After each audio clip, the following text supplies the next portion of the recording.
আসসালামু আলাইকুম। তো আজকে আমরা ষষ্ঠ অধ্যায় রসায়ন মূলদ ধারণা এবং রাসায়নিক গণনা concept of mole and chemical counting এর দুটো শুরু করছি। হ্যাঁ, তো আমরা রসায়নের দুটা বিশ্লেষণ পদ্ধতি দেখব। একটা হচ্ছে গুণগত বিশ্লেষণ, একটা হচ্ছে পরিমাণগত রসায়ন। ঠিক আছে, এটা হচ্ছে গুণগত বিশ্লেষণ। পদার্থের খুঁটিনাটি বিষয় নিয়ে আলোচনা করা হয়। এটা আমাদের গুণগত রসায়ন নামে একটা অধ্যায়ই পাবা তোমরা এইচএসসিতে গেলে। আর এটা হচ্ছে স্টয়কিওমেট্রিক কেমিস্ট্রি বা পরিমাণগত রসায়ন। তো এই অধ্যায়ে আমরা মূলত পরিমাণগত রসায়ন ভিত্তিক কিছু পড়াশোনা করব। তো কোনো পদার্থকে এবং তার বিভিন্ন ধর্মকে শনাক্ত করার পদ্ধতির নাম গুণগত বিশ্লেষণ। তাহলে কোনো একটা পদার্থ আমরা কিভাবে চিনব, এটা কিভাবে শনাক্ত করব, এটা বিভিন্ন রাসায়নিক যে বিক্রিয়া পদ্ধতি, হ্যাঁ, এইগুলো আমরা গুণগত বিশ্লেষণে পড়ি। আর কোনো পদার্থের পরিমাণ নির্ণয়ের পদ্ধতি হচ্ছে আমাদের পরিমাণগত বিশ্লেষণ। তো পরিমাণগত বিশ্লেষণ পদ্ধতিতে বিভিন্ন হিসাব নিকাশ করা হয়। এক্ষেত্রে আমাদের হিসাব নিকাশের প্রয়োজন হয়। এইসব হিসাব নিকাশকে একত্রে রাসায়নিক গণনা বলা হয়। রাসায়নিক গণনায় কোনো পদার্থ এর পরিমাণ অনেক সময় মোল এককে প্রকাশ করা হয়। এই অধ্যায়ে তোমরা মোল কি, মোল দিয়ে হিসাব নিকাশ কিভাবে করা হয়, মোলের হিসাব নিকাশ থেকে কিভাবে গণমাত্রা বা ডেনসিটি, হ্যাঁ, এগুলো হিসাব করা হয়, এগুলো আমরা বিস্তারিত জানবো। তো এখান থেকে একটা সিকিউ সচরাচর আসেই আমাদের এইচএসসিতে, এই এসএসসিতে।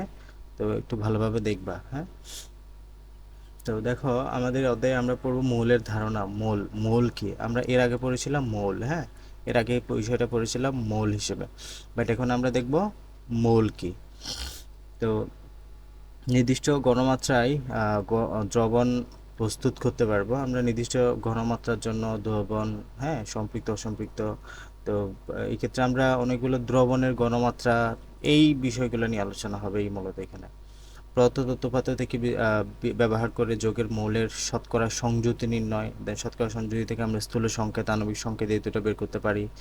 মৌল বা যৌগমূলকের প্রতীক সংকেত দুজনে বের করে রাসায়নিক সমীকরণ এবং সমতা বিধান, হ্যাঁ, সমীকরণের মাত্রিক তাৎপর্য, দেন তুতের ক্যালাস, এগুলাই মূলত উপরের টপিকগুলো আমাদের মেনে আলোচনার বিষয়। ফার্স্ট অফ অল আমরা জানবো মৌল নিয়ে। হ্যাঁ, মৌল কি। তো খেয়াল করো, আমরা এর আগে যে মৌল বিষয়টা জেনেছি এটা হচ্ছে মৌল। হ্যাঁ, এটা হচ্ছে মৌল এবং এটার বানান হচ্ছে MOL, মৌল। হ্যাঁ, MOL। আর এখন আমরা যেটা পড়বো সেটা হচ্ছে মোল, MOLE, MOLE। তো এই মোল পরিমাণ, মোল সমান কি আসলে? তো মোল হলো রাসায়নিক পদার্থের পরিমাপের একক। মোল কি তাহলে? মোল হচ্ছে, যদি বলা হয় শুধু মোল কি, তাহলে বলবা রাসায়নিক পদার্থের পরিমাপের একক। আর যদি কখনো জিজ্ঞেস করা হয় এক মোল কি, তাহলে সংখ্যাটা আরেক রকম হবে। যদি জিজ্ঞেস করা হয় শুধু মোল কি, ওই ক্ষেত্রে তোমার আনসার হবে রাসায়নিক পদার্থের পরিমাপের একককে মোল বলা হয়। তো আমরা জানি যে 12টা অক্সিজেন সমান 1 ডজন অক্সিজেন, বা 100টা অক্সিজেন সমান 1 শতক, বা 1000টা সমান 1000, এভাবে তো আমরা বলি, তাই না? তুমি যদি বলতে বলতে এভাবে 6.02 ইন্টু 10^23 বলো, এই নাম্বারটা করতে আসছে, এটা হচ্ছে অ্যাভোগাড্রো নাম্বার। এই নাম্বারটা হচ্ছে অ্যাভোগাড্রো নাম্বার। অ্যাভোগাড্রো সমান সংখ্যক যদি বলো, এখানে কতটি অণু আছে, কতটি পরমাণু আছে, অ্যাভোগাড্রো সমান সংখ্যক যখন বলবা সেটাকে বলবা এক মোল। অ্যাভোগাড্রো সমান সংখ্যক হলে সেটাকে কি বলা হয়? এক মোল। তাহলে এই যে 6.02 × 10^23 অক্সিজেন ইজ ইকুয়াল টু এক মোল অক্সিজেন। ঠিক আছে, 6.02 × 10^23 অক্সিজেন ইজ ইকুয়াল টু এক মোল অক্সিজেন। তো এক মোল পরমাণুতে 6.02 × 10^23 পরমাণু থাকে। তাহলে এক মোল পরমাণু সমান কতটি পরমাণু? এই যে অ্যাভোগাড্রো সংখ্যক পরমাণু। এক মোল অণু বললে কতটি অণু? অ্যাভোগাড্রো মোল সংখ্যক অণু। এক মোল আয়ন বললে কতটি আয়ন? এত 6 অ্যাভোগাড্রো সংখ্যক আয়ন। বুঝে গেছে? তাহলে মোল মানে বোঝাচ্ছে এটা অ্যাভোগাড্রো সংখ্যক পরমাণু হইতে পারে, অ্যাভোগাড্রো সংখ্যক অণু হইতে পারে, অ্যাভোগাড্রো সংখ্যক আয়নও হইতে পারে। তাহলে এক মোল পরমাণু বললে বলবা এতটি পরমাণু, এক মোল অণু বললে বলবা এতটি অণু, এক মোল আয়ন বললে বলবা এতটি আয়ন। ঠিক আছে, তো অতএব 6.02 × 10^23 সেই সংখ্যক পরমাণু, অণু এবং আয়ন ইত্যাদি সকল ক্ষেত্রে ব্যবহার করা হয়। এই সংখ্যাটিকে বলা হয় অ্যাভোগাড্রোর সংখ্যা। তো যে কোনো পদার্থের যেই পরিমাণে এতটা পরমাণু, অণু এবং আয়ন থাকে, সেই পরিমাণকে ওই পদার্থের মোল বলা হয়। এটাই হচ্ছে তার ওই পদার্থের মোল। ওকে, তাহলে মনে করো এখানে অসংখ্য পরিমাণে এটা হচ্ছে কাউসার, এটা হচ্ছে কি কাউসার, এখানে অসংখ্য পরিমাণে কাউসার আছে, একটা কাউসার, দুইটা কাউসার, তিনটা কাউসার, চারটা কাউসার, পাঁচটা কাউসার। আমি বলি আমাকে 1 মোল কাউসার সমান বলো, তাহলে 1 মোল কাউসার সমান এখানে 6.020 × 10⁻³ সংখ্যক কাউসার সমান 1 মোল কাউসার। সেমভাবে যদি বলা হয় 1 মোল পরমাণু সমান কি 6.0 × 10⁻23 সংখ্যক পরমাণু। অণু সমান কত, এই যে অ্যাভোগাড্রো সংখ্যক অণু। 1 মোল আয়ন সমান কত, অ্যাভোগাড্রিক সংখ্যক আয়ন। মানে 1 মোল মানে হচ্ছে 6.0 × 10⁻³ বুঝবা? এটা কিন্তু আমি লাস্টে কি ইউজ করতেছি, টি ইউজ করতেছি, টি। হ্যাঁ, এক্ষেত্রে আমাদের একটু পরেই তোমাদের গোলায় যাইতে পারে, এই জন্য আমি বারবার ইয়ে করতেছি এত টি, এত টি। এখানে কিন্তু আমরা গ্রামে যাচ্ছি না বা যে কোনো বরে যাচ্ছি না, আমরা একটু পরে গ্রামে বা বরে যাব, কিন্তু আপাতত ইউজ করতেছি কত টি, 6.0 × 10⁻³ টি। এক্ষেত্রে এত টি পরমাণু হইতে পারে, এতটি অণু হইতে পারে, এতটি আয়ন হইতে পারে। ওকে, তাহলে কোনো পদার্থের যে পরিমাণের মধ্যে 6.0 × 10⁻23 টি পরমাণু, অণু এবং আয়ন থাকে, সেই পরিমাণকে পদার্থের মোল বলা হয়। তো সেমভাবে তোমরা কার্বনের ক্ষেত্রে বলো, কার্বনের তাহলে 1 মোল সমান কতটি পরমাণু, এখানে 6.0 × 10⁻23 টি সংখ্যক পরমাণু। তাহলে 1 মোল কার্বনে এতটি কার্বনের পরমাণু আছে, এর মানে হচ্ছে এটাই তো না? আবার কার্বনের তুমি পারমাণবিক ভর জানো, কার্বনের পারমাণবিক ভর হচ্ছে কত গ্রাম, 12 গ্রাম। কার্বনের পারমাণবিক ভর হচ্ছে কত গ্রাম, 12 গ্রাম। তাহলে এই যে এই 12 গ্রামের ভিতরে মূলত আমাদের এতটি পরমাণু আছে, কার্বনের 12 গ্রামের ভিতরে মূলত এতটি পরমাণু আছে। বুঝে গেছে? তাহলে দেখো, কার্বন আমরা জানি হচ্ছে 12 গ্রাম তার আণবিক পারমাণবিক ভর, তাহলে এই 12 গ্রাম সমান আবার তার 1 মোল, এই 12 গ্রাম সমান তার আবার কি 1 মোল। আবার আমরা জানি কার্বনের কত টি, এই যে এটাই আমাদের পার্থক্য, 6.02 বললে কত টি শব্দটা উল্লেখ হবে, আর গ্রাম বললে এখানে কিন্তু 6.0 × 10⁻23 সম্পর্ক আসবে না। তাহলে যদি বলা হয় কত টি, তখন তুমি 6.0 × 10⁻23 সংখ্যক অণু, এতটি পরমাণু, এতটি আয়ন। বাট যখন বরের কথা বলবে তখন তোমার স্বাভাবিক যে পারমাণবিক ভর তুমি বলো ওইটাই সমান তার 1 মোল। কার্বন 12 সমান তার 1 মোল, কারণ 12 গ্রাম সমান তার 1 মোল। পানি আমরা জানি 18 গ্রাম, H2O, তাহলে এটা 18 গ্রাম সমান তার 1 মোল। সেমভাবে যেটাই তুমি বের করো আণবিক ভর সমান, যেটা বের সালফিউরিক অ্যাসিড H2SO4, এটা 98 গ্রাম সমান তার 1 মোল। বুঝে গেছে? তাহলে এখানে আমি টি ইউজ করি নাই। যদি বলা হয় সালফিউরিক অ্যাসিডে কতটি পরমাণু আছে, কতটি অণু আছে, ওই যে 6.0 × 10⁻23 টি। হ্যাঁ, আর যদি বলে কত গ্রাম, তাহলে তুমি 98-তে যাবা। তাহলে কত টি বললে সেটা 6.0 × 10⁻23 সংখ্যক, আর কত গ্রাম বললে সেটা স্বাভাবিকভাবে তার যে পারমাণবিক ভর, যে আণবিক ভর অণুর ক্ষেত্রে, সেটাই হচ্ছে তার মোল। তাহলে এই বিষয়টা আমাদের একটু কনফিউজ হয়। তাহলে 12 গ্রাম, এই যে এতটি কোনো পাত্র, তাহলে কার্বন 12 গ্রাম, কার্বনের মধ্যে এতটি পরমাণু থাকে। তাহলে কার্বন 12 গ্রাম সমান 1 মোল, আবার 1 মোল সমান এতটি অণু। তাহলে এই যে 12 গ্রাম কার্বন সমান 1 মোল কার্বন পরমাণু, ঠিক আছে? আবার 1 মোল কার্বন পরমাণু সমান 6.02 × 10⁻23 টি কার্বন পরমাণু। হ্যাঁ, এখানে বলছে 1 মোল, আবার 1 মোল সমান কত টি, 6.02 × 10⁻23 টি।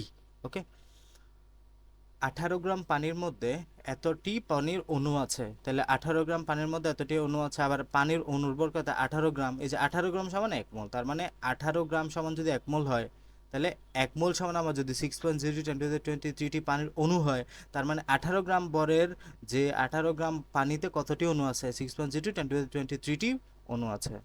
এটাই। তাহলে সংজ্ঞাটা কি বলবা, রাসায়নিক পদার্থের পারমাণবিক ভর অথবা আণবিক ভরকে গ্রাম এককে প্রকাশ করলে যে পরিমাণ পাওয়া যায়। এখন একবারে যদি তুমি সিম্পলিফাই করো, আমরা কি বললাম যে কার্বন, কার্বন সমান কত গ্রাম, 12 গ্রাম, এই 12 গ্রাম সমান কি 1 মোল। আবার যদি বলা হয় কত টি, তখন তুমি 6.0-তে ফিরে যাবা। তাহলে আমি বারবার বলতেছি, টি বললে তখন তুমি 6.0 অ্যাভোগাড্রোতে ফিরে যাবা, তাছাড়া কিন্তু তার ভরকেই। আর আণবিক ভরের বেলায় পানির ক্ষেত্রে হিসাব করো, পানি হচ্ছে কত গ্রাম, 18 গ্রাম, 18 গ্রাম সমান তার 1 মোল। সেমভাবে সালফিউরিক অ্যাসিড H2SO4 কত গ্রাম, 98 গ্রাম, 98 গ্রাম সমান তার 1 মোল। তাহলে এই যে পরমাণু, এই যে কার্বন একটা পরমাণু না, পরমাণুর ক্ষেত্রে আমরা জানি পারমাণবিক ভর হয়, অণুর ক্ষেত্রে আণবিক ভর হয়। পানি একটা অণু, তাই এটা হচ্ছে আণবিক ভর, সালফিউরিক অ্যাসিড একটা অণু, তাই এটা হচ্ছে আণবিক ভর। তো এই যে পরমাণুর ক্ষেত্রে পারমাণবিক ভর অথবা অণুর ক্ষেত্রে আণবিক ভরকে গ্রাম এককে প্রকাশ করলে, এই যে আমি যখন এই যে 12 গ্রামকে বলেছি কার্বন 1 মোল সমান 12 গ্রাম, তখন যে পরিমাণ পাওয়া যায়, এখানে 12 গ্রামে তুমি যে পরিমাণটা পাইলা সেটাই হচ্ছে তার 1 মোল।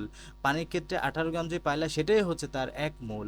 সালফিউরিক অ্যাসিডের ক্ষেত্রে যে 98 গ্রাম পাইলা এটাই হচ্ছে তার 1 মোল। তাহলে পারমাণবিক ভরকে পরমাণুকে তুমি যখন পারমাণবিক ভর, অণুর ক্ষেত্রে তুমি যখন আণবিক ভরে প্রকাশ করবা, যে পরিমাণটা পাবা সেটাই হচ্ছে তার 1 মোল। এখন আণবিক ভর প্রকাশ করার পদ্ধতি তোমরা অলরেডি জানো। ক্লোরিনের ক্ষেত্রে কেমনে বের করবো? ক্লোরিন আমরা জানি একটা পরমাণু ভর 35.5, এগুলো একদম মুখস্থ থাকতে হবে। ক্লোরিন একটা পরমাণু ভর 35.5, তার মানে দুইটা কত হবে? 2 × 2, তাহলে কত হয়? 71 গ্রাম। তাহলে এই যে 71 গ্রাম সমান 1 মোল ক্লোরিন। 1 মোল ক্লোরিন অণু, 1 মোল ক্লোরিন অণু। এখন তোমাকে যদি বলা হয় কখন এখানে কতটি অণু আছে, তাহলে কতটি বললে 71 গ্রামে কত আছে? 6.02 × 10⁻23টি ক্লোরিন অণু আছে, কারণ 1 মোল সমান আবার এতটি অণু, তাই না? আচ্ছা, সোডিয়াম ক্লোরাইডের ক্ষেত্রে বের করা আণবিক ভরটা, সোডিয়াম আমরা জানি 23, ক্লোরিন হচ্ছে 35.5, 58.5, ঠিক আছে? তাহলে সোডিয়াম ক্লোরাইডের আণবিক ভর কত? আণবিক ভর হচ্ছে 58.5। এগুলা তোমরা ভুল করো। কপার সালফেট উইথ 5s2, কে জানি? জিজ্ঞেস করলাম থুতের সংকেত গতকাল, পারো নাই, কি জানি বলছিলা, কপার ক্লোরাইড না কি? Copper sulphate with 5s2o। Copper, এখানে কপার আছে কয়টা? একটা। সালফার আছে কয়টা? একটা। অক্সিজেন আছে কয়টা? 9টা। হাইড্রোজেন আছে কয়টা? 10টা। তাহলে যতবার আছে তত দ্বারা গুণ দিয়ে দিবা, তার পারমাণবিক ভরকে সবগুলো যোগ করে দিবা। তার মানে এই যে আমরা কপারকে 1 দ্বারা গুণ দিলাম, কারণ কপার আছে একটা। এই যে 1 × 63.5, কপারের আণবিক ভর, পারমাণবিক ভর হচ্ছে 63.5। ক্লোরিন হচ্ছে 35.5, ঠিক আছে? ক্লোরিন হচ্ছে 35.5 আর কপার হচ্ছে 63.5। এই দুইটার মাঝে গোলমাল পেঁচায় ফেলো। আর এক্ষেত্রে সালফার আমরা জানি 32, তাহলে এখান থেকে হিসাব করে এটা হচ্ছে 63.5, এটা হচ্ছে সালফার 32, এটা হচ্ছে অক্সিজেন 16, 16 ইন্টু কত হয়? 4। এই যে কত হবে? 16 ইন্টু কত হবে? 16 × 4। এক্ষেত্রে যদি হিসাব করছে, এদিকে 4টা অক্সিজেন, আবার এদিকে 5s2 এর মাঝে এদিকে আবার 5টা অক্সিজেন, টোটাল কয়টা হলো? 9টা অক্সিজেন। এই যে 9 × 16 করে দিয়েছে, এই জন্য একসাথে করে দিয়েছে আর কি। আর এক্ষেত্রে দেখো 5 দুগুণে 10টা হাইড্রোজেন, এই যে 10টা ইন্টু 1, 10টা হাইড্রোজেন, টোটাল 249.5 গ্রাম কপার সালফেট। তাহলে এখানে 1 মোল সমান কত গ্রাম? এত গ্রাম। আবার বলা হয় যদি কতটি কপার সালফেট অণু আছে, তখন এই যে 6.0 × 10⁻23টি বলবা। এখন আসো আমরা যে হিসাব নিকাশটা করলাম এটার মাধ্যমে একটু ম্যাথ করি। বলা হচ্ছে একটা পানির অণুর ভর কত? একটা পানির অণুর ভর কত? তাহলে এখানে কি বলছে? টি বলছে। টি মানে আমাদের কততে যাইতে হবে? 6.0 × 10⁻23তে যাইতে হবে। আবার বলছে ভর কত? ভর কিসে বেরোয়? গ্রামে বেরোয়। তার মানে আমরা জানি H2O, একটু ওয়েট করো, ওকে। তো আমরা জানি H2O বা পানির আণবিক ভর কত? পানির আণবিক ভর বের করে, হাইড্রোজেন কয়টা আছে? 2টা, তার মানে 2 × 1। এবং অক্সিজেন কত? অক্সিজেন 16, 16 কত হয়? তাহলে কত হয়? 18 গ্রাম। পানির আণবিক ভর কত? তাহলে 18 গ্রাম। এই 18 গ্রাম সমান পানির 1 মোল। 18 গ্রাম সমান পানির 1 মোল, এতটুকু জানতে হবে। এরপর আবার 1 মোল পানি সমান কতটি পানির অণু? 1 মোল পানির অণু সমান কতটি পানির অণু? 6.02 × 10⁻23টি পানির অণু, পানির অণু। এখন তোমাকে যেটা বলতে চাইছে, একটি পানির অণুর ভর কত? একটি, তার মানে তুমি এদিকে এটা আগে লিখবা, 6.02 × 10⁻23টি পানির অণুর ভর হচ্ছে কত গ্রাম? 18 গ্রাম। কারণ এদিকে তুমি জানো এই যে পানির আণবিক ভর 18 গ্রাম, এই 18 গ্রামই সমান হচ্ছে তার 1 মোল। 18 গ্রাম সমান হচ্ছে তার 1 মোল। তাহলে এই যে H2O পানির 18 গ্রাম সমান হচ্ছে তার 1 মোল। আবার তুমি জানো এই যে 1 মোল পানিতে কতটি অণু থাকে? 6.02 × 10⁻23টি। তার মানে আমি বলতে পারি না এতটির ভর হচ্ছে 18 গ্রাম, এই যেটা লিখলাম, এতটির ভর হচ্ছে 18 গ্রাম। তোমরা খুবই ভুল করো। 18 গ্রাম সমান এতটি লিখে দাও। আগে দেখবা এখানে কি জানতে চাইছে, একটি পানির অণুর ভর জানতে চাইছে, নাকি 1 গ্রাম পানিতে কতটি অণু আছে সেটা জানতে চাইছে? আমাকে জানতে চাইছে একটি পানির অণুর ভর কত, আমি তাই এতটি আগে লিখলাম। 6.0 × 10⁻23টিতে 23টি অণু আছে কত গ্রাম পানিতে? 18 গ্রাম পানিতে। সুতরাং একটি পানির অণুতে আমাদের কত আছে? 18 ভাগের কত? 6.0 × 10⁻23। এটা তুমি এমনি এক লাইনে বের করার ম্যাথ, বাট তোমরা বুঝো না, এই জন্য আমি ক্লাস 2-3 এর ম্যাথের মতো এটা বুঝাই দিচ্ছি। তাহলে এটা আনসার আসবে কত? ভাগ করলে 2.99 × 10⁻23 গ্রাম। এটাই হচ্ছে আমাদের আনসার। আনসার আসবে কিসে? গ্রামে। কত টি আসবে না, আনসার আসবে গ্রামে, কারণ তোমাকে ভর জানতে চাইছে। এই যে ভরের একক কি? গ্রাম। সেমভাবে এখানে এবার তার উল্টাটা জানতে চাইছে। এখানে জানতে চাইছে 1 গ্রাম সালফিউরিক অ্যাসিডে কতগুলা সালফিউরিক অ্যাসিডের অণু আছে। এক্ষেত্রে আমাদের কত টি বের করতে হবে, এক্ষেত্রে আনসার হবে কত টি। তার মানে আবার সেম কথাবার্তা দিয়ে লিখো, সালফিউরিক অ্যাসিডের আণবিক ভর কত বের করো। এখানে হাইড্রোজেন 2, কত সালফার কত হয় 32, অক্সিজেন কত হয় 316, 466, তার মানে আনসার আসবে 98 গ্রাম। তার মানে এই সালফিউরিক অ্যাসিডের 1 মোল সমান কত গ্রাম, সালফিউরিক অ্যাসিডের 1 মোল সমান 98 গ্রাম, এটাই হচ্ছে তার 1 মোল। আবার এই সালফিউরিক অ্যাসিডের কি জানো, সালফিউরিক অ্যাসিডের ক্ষেত্রে অ্যাভোগাড্রো সংখ্যা 1 মোল সালফিউরিক অ্যাসিড সমান কতটি সালফিউরিক অ্যাসিডের অণু, 6.02 × 1023টি সালফিউরিক অ্যাসিডের অণু। তার মানে আমরা এখন কি লিখব, কত গ্রাম জানতে চাইছে, তার মানে আমরা গ্রাম দিয়ে শুরু করব। 98 গ্রাম সালফিউরিক অ্যাসিডে মোল সংখ্যা থাকে 6.02 × 1023টি, এটাই একদম মুখে মুখে।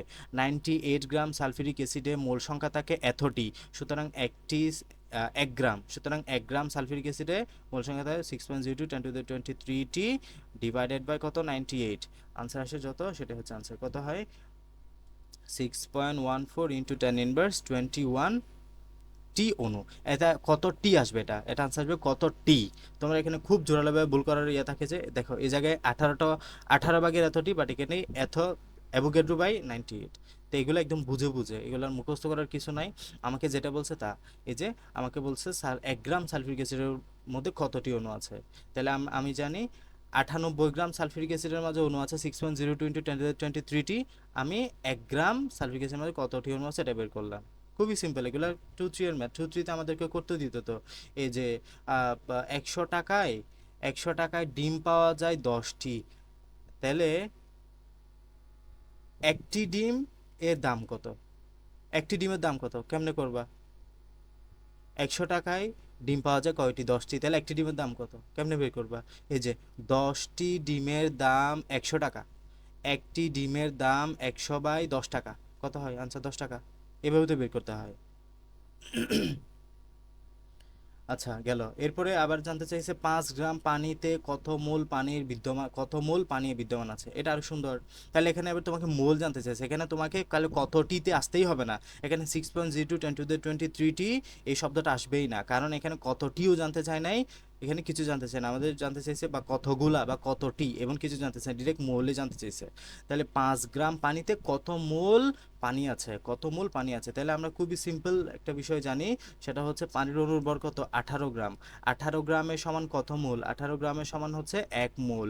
সুতরাং 1 গ্রামের সমান কত মোল, 1/18, 1/18, সুতরাং কত গ্রাম জানতে চেয়েছে 5 গ্রাম। 5 গ্রাম সমান কত, 1 × 5/18, এটাই আনসার, এত মোল।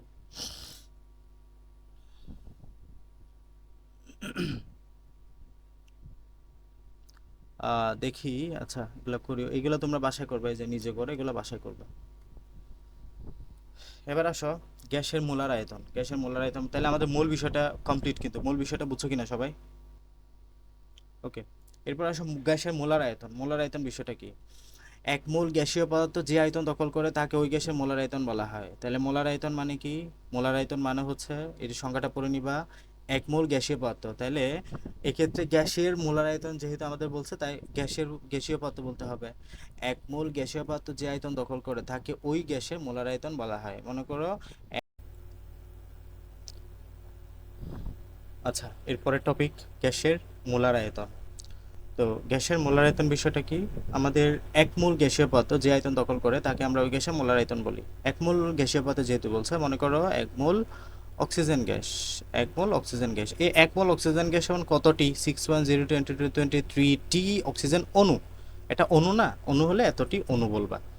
তাহলে এতটি বা 1 মোল অক্সিজেন গ্যাস সমান আবার কত গ্রাম হবে, 16×2 তোমার কত 32 গ্রাম না, এটা 32 গ্রাম।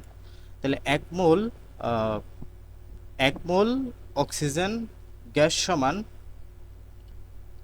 32 গ্রাম, হ্যাঁ। 1 মোল অক্সিজেন গ্যাস যতটুকু আয়তন দখল করবে এটাই হচ্ছে তার মোলার আয়তন, গ্যাসের মোলার আয়তন। 0°C তাপমাত্রায় এবং 1 বায়ুমণ্ডলীয় চাপে একত্রে প্রমাণ তাপমাত্রা, চাপ এবং আদর্শ তাপমাত্রা ও চাপ, বা সংক্ষেপে আদর্শ বা প্রমাণ অবস্থায়, প্রমাণ অবস্থায়, আচ্ছা তাহলে প্রমাণ অবস্থা মানে কি? প্রমাণ অবস্থা মানে 0°C তাপমাত্রা, এই জায়গায় ঘুলাবে 0°C kelvin, zero degree kelvin, zero degree Fahrenheit নাকি জিরো ডিগ্রি সেলসিয়াস? এটা হবে জিরো ডিগ্রি সেলসিয়াস। এবং এক বায়ুমণ্ডলীয় চাপকে একত্রে প্রমাণ তাপমাত্রা ও চাপ বা আদর্শ তাপমাত্রা বা চাপ বা একক অবস্থায় আদর্শ অবস্থা বলা হয়। একভাবে আদর্শ বা প্রমাণ অবস্থা বলা হয়। ঠিক আছে? তো প্রমাণ অবস্থায় এক মোল গ্যাসের যে আয়তন সেটা হচ্ছে 22.4 লিটার এবং সকল গ্যাসের ক্ষেত্রে এটা সমান। যদি বলা হয় প্রমাণ অবস্থায় এক মোল কার্বন ডাইঅক্সাইডের আয়তন কত? 22.4 লিটার। প্রমাণ অবস্থায় এক মোল অক্সিজেনের আয়তন কত? 22.4 লিটার। প্রমাণ অবস্থায় এক মোল বাষ্পের আয়তন কত? 22.4 লিটার। মানে এটা সবসময় ফিক্স যে কোনো গ্যাসের ক্ষেত্রে প্রমাণ অবস্থায় এক মোল এর আয়তন হচ্ছে 22.4 লিটার। এটা একদম ফিক্স। যেমনটা আমরা ওই যে দেখেছি কতটি, যে কোনো গ্যাসের এক মোলে কতটি, 6.0 × 10⁻23টি। কার্বনের ক্ষেত্রে এতটি, হিলিয়ামের ক্ষেত্রে এতটি, পানির ক্ষেত্রে এতটি, যে কোনো অবস্থায় 6.0 × 10⁻23টি। সেমভাবে এখানে আয়তন, প্রমাণ অবস্থায় এক মোল গ্যাসের আয়তন সব সময় 22.4 লিটার। তো এখন আমরা কিছু সূত্রের সাথে পরিচিত হই। এন হচ্ছে মূল সংখ্যা। এন হচ্ছে কি? এন হচ্ছে মূল সংখ্যা। ডব্লিউ হচ্ছে গ্রাম এককে ভর। ডব্লিউ হচ্ছে কি? গ্রাম এককে ভর। আর পি হচ্ছে, ডব্লিউ মানে ওয়েট থেকে আসছে, WGIST, ওয়েট। ওয়েট ভর গ্রাম এককে ভর, এটার একক কি? গ্রাম। এন মানে হচ্ছে মূল সংখ্যা। বি সমান হচ্ছে লিটার এককে আয়তন, ভলিউম থেকে আসছে, ভলিউম থেকে আসছে ভি। ক্যাপিটাল এন মানে হচ্ছে অণুর সংখ্যা, তাহলে স্মল এন মানে হচ্ছে মোল সংখ্যা, ক্যাপিটাল এন মানে হচ্ছে অণুর সংখ্যা। এম মানে হচ্ছে আণবিক ভর, মাস। এম আসছে কি থেকে? MASS, মাস থেকে আসছে আণবিক ভর বা মলিকিউলার ওয়েট বলা হয়। তো এক্ষেত্রে আমরা যদি মূল সংখ্যা বের করতে চাই, মনে করো মূল সংখ্যার সূত্র কি? মূল সংখ্যা আমরা সূত্র বের করবো N=W/M দ্বারা, N=W/M দ্বারা। তাহলে তোমাকে যত গ্রাম দেওয়া আছে ওই গ্রামকে তুমি যদি আণবিক ভর দ্বারা ভাগ করে দাও, যেটাই পাবা সেটাই হচ্ছে তার মূল সংখ্যা। ঠিক আছে? তাহলে যেটাই পাবা সেটা হচ্ছে তার মূল সংখ্যা। তাহলে যখন তোমাকে কোনো গ্যাসের কোনো মনে করো তোমাকে এখানে দেওয়া আছে পানির এখানে পরিমাণ হচ্ছে তোমার 20 গ্রাম, 20 গ্রাম পানির ওজন দেওয়া আছে এবং তোমাকে বলছে এখানে কত মোল পানি আছে। তাহলে তুমি ওই যে আগে যেটা শিখাই দিছিলাম, এখানে তুমি বলতে পারো 18 গ্রাম সমান তোমার 1 মোল, 1 গ্রাম সমান কত, 20 গ্রাম সমান কত। তাহলে এটা অনেক বড় একটা ম্যাথ না? তুমি এত বড় করতে না চাইলে এটাকে সহজ একটা রূপ হচ্ছে এটা, N=W/M। তুমি কি করবা? ডব্লিউ সমান কত দেওয়া আছে? 20 গ্রাম, যেটা দেওয়া থাকবে সেটা হচ্ছে 20 গ্রাম, যে ওয়েটটা, আর 20 গ্রাম। আর এম হচ্ছে মলিকুলার রেট, এটা সবসময় ফিক্সড। পানির ক্ষেত্রে কত গ্রাম? 18 গ্রাম। তাহলে 20/18, এটা হচ্ছে তোমার আনসার। বুঝে গেছে? আচ্ছা, তো সেম সূত্রটা এভাবেও লিখতে পারো যে এটা এক্ষেত্রে আমরা, এটা হচ্ছে N=W/M। আর একটা সূত্র হচ্ছে B/22.4। তাহলে তোমাকে যদি এখন এখানে ডব্লিউ দেওয়া না থাকে, অনেক সময় আয়তন দেওয়া থাকতে পারে, এত লিটার আয়তন, মনে করো পানির এতটুকু আয়তন দেওয়া আছে, মনে করো 2 লিটার। তাহলে এখানে পানির মূল সংখ্যা কত? 2 লিটার পানির 2 লিটার পানির মূল সংখ্যা কত? প্রমাণ অবস্থায় এর আয়তন 2 লিটার। তাহলে মূল সংখ্যা কত? তাহলে এই যে 2/22.4, সিম্পল, 2/22.4। তাহলে এটা একটা সূত্র। আরেকটা হচ্ছে তোমাকে এখানে আমাদের অনুসংখ্যা দেওয়া আছে, এতটা অনু দেওয়া আছে, এতটা অনু দেওয়া থাকলে তার মূল সংখ্যা কত। তাহলে এখানে এটা, তাহলে এই সূত্রটা তিনভাবে শিখবা, এই সূত্রটা এক লাইনে শিখবা এভাবে। একটা হচ্ছে N=, হচ্ছে W/M, আবার ইজ ইকুয়াল টু হচ্ছে B/22.4, হচ্ছে N/6.02 × 10⁻23। এই সূত্রটা শিখলে মোটামুটি সবই ক্লিয়ার তোমার এতক্ষণে। তাহলে এগুলো হচ্ছে সূত্র দিয়ে কীভাবে বলবা। আর এতক্ষণে তুমি যেগুলো শিখছো এগুলো ম্যানুয়ালি আমি বলে আসছি, তোমার ক্লাস 2-3 ম্যাথ যেভাবে করে এভাবে তোমাকে করে দিয়ে আসছি। বাট এভাবে তুমি এত সময় নিয়ে পরীক্ষার হলে করতে পারবে না, তোমাকে এই সূত্রগুলো ইউজ করতে হবে, বা আমরা যে সামনে যাবতীয় সূত্র ইউজ করবো এখানে শর্টকাট এগুলো করে ফেলবো। তাহলে N= কি? W/M। ডব্লিউ সমান তোমাকে যত গ্রাম দেওয়া থাকবে, আর এম সমান হচ্ছে তার আণবিক ভর। ঠিক আছে? আর বি মানে কি? যত ভলিউম, বা তোমাকে যেটা যে সূত্র যখন প্রয়োজন হয় ওটা ইউজ করবা। এটা একটা আলাদা সূত্র, এটা একটা আলাদা সূত্র, এটা একটা আলাদা সূত্র। সবগুলো আমরা কি বের করার জন্য শিখি? এন বা মোল সংখ্যা বের করার জন্য শিখি। তাহলে B/22.4 এটা একটা সূত্র, N/6.0 × 10⁻23 এটা একটা সূত্র। এন সমান কি? কতটি অনুসংখ্যা দেওয়া আছে সেটা। আচ্ছা, তো এখানে বললো আদর্শ তাপমাত্রা ও চাপে 1 লিটারে কতটি অণু আছে, 1 লিটারে কতটি অণু আছে। তাহলে তুমি সূত্র কি জানো? আমরা জানি যে 1 লিটারে কতটি অণু আছে, তার মানে আমাদের বের করতে হবে এটা ভি দিয়ে, তাই না? N=, মূল সংখ্যা আমাদের 22 দশমিক, আচ্ছা এই জায়গায়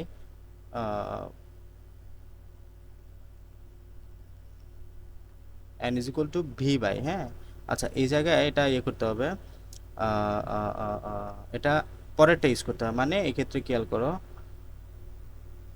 এই যে n is equal to V by 22.4 এ n ইজ ইকুয়াল টু, তার মানে আবার n is equal to n by 6.02 10 to the 23, তার মানে আমরা এটা লিখতে পারি না V by 22.4 is equal to n by 6.02 into 10 to the 23, এটা তো আমরা লিখতে পারি তাই না, কারণ দুইটাই is equal to n, A n সমান এ n, তার মানে আমরা এটা ইজ ইকুয়াল এটা লিখতে পারি V by 22.4 is equal to n by 6.02 10 to the 23। এখন আমাদের এখানে যেটা জানতে চাইছে সেটা হচ্ছে এখানে কতটি অণু আছে সেটা, এই যে অণুর সংখ্যা, তাহলে আমরা ক্যাপিটাল এন এর মান জানতে চাইছি, ক্যাপিটাল এন এর মান। হ্যাঁ, তো আমরা কি করব, এই জায়গাটাতে এটা উপরে নিয়ে যাব, এটা উপরে নিয়ে যাব, এই ভলিউমটা উপরে নিয়ে যাব, খেয়াল করো।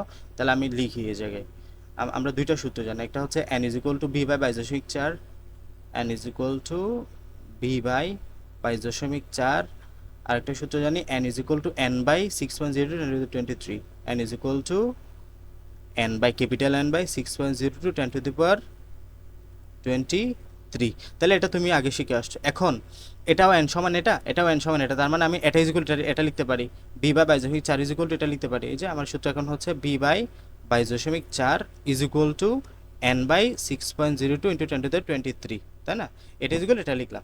এখন আমাদের এখানে n এর মান বের করতে হবে, তাহলে আমি যদি এখানে nটা রাখি, এই যে nটা যদি এই পাশে রাখি আর 6.02 এই পাশে গুণ আকারে চলে যাবে, তার মানে এখানে থেকে b into 6.02 into 10 to the power 23, এখানে 22.4 নিচে আছে, 22.4 নিচে আছে। এখানে b এর ভ্যালু কত লিটার বলছে, 1 লিটার, তাহলে আনসার এখানে 1, আর এখানে 6.02 10 টু দি 23 আছে, এই যে এটা থাকবে ডিভাইড বাই 22.4, এই যে এটাই, এখানে গুণ একটা দেখানো হয় নাই, বা একটু কঠিন করে হয়তো তোমাদের লাগতে পারে, এখানে সূত্র দিয়ে বুঝলেই সহজ। তাহলে এটা দ্বারা এটাকে ভাগ দিলে এতটি অণু পাবা, এটাই হচ্ছে আনসার। জাস্ট এখানে ম্যাথ, এগুলো আর কিছুই না।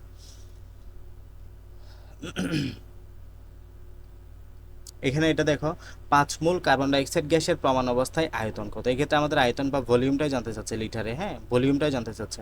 তাহলে আমরা ভলিউমের জন্য সূত্র কি জানি, n is equal to V by 22.4, তাহলে আমাদের এই যে বিটা আমরা এই পাশে লিখতে পারি, বিটা যদি এই পাশে নিয়ে আসি তাহলে nটা চলে যাবে ওই পাশে, nটা চলে যাবে তোমার গুণ আকারে, তাই না, এটা পাশে গুণ আকারে চলে যাবে 22.4 গুণন n, তাহলে কত মোল বললো 5 মোল, তাহলে 5 ইন্টু 22.4, 4 ইন্টু 5 কত হয়, যেটা হয় ততই আনসার, এই যে 5 112 লিটার। সেম ভাবে এগুলো করবা। এখানে বললো প্রমাণ অবস্থায় 10 গ্রাম হাইড্রোজেন গ্যাসের আয়তন কত, এগুলো না না করলে তোমার মাথা খুলবে না, ঠিক আছে। তো 10 গ্রাম হাইড্রোজেন গ্যাসের আয়তন কত প্রমাণ অবস্থায়, 10 গ্রাম হাইড্রোজেন গ্যাসের আয়তন কত, খেয়াল করো, কিন্তু আমাদের গ্রাম থেকে জানতে চাচ্ছে তার আয়তন, গ্রাম থেকে জানতে চাচ্ছে তার আয়তন।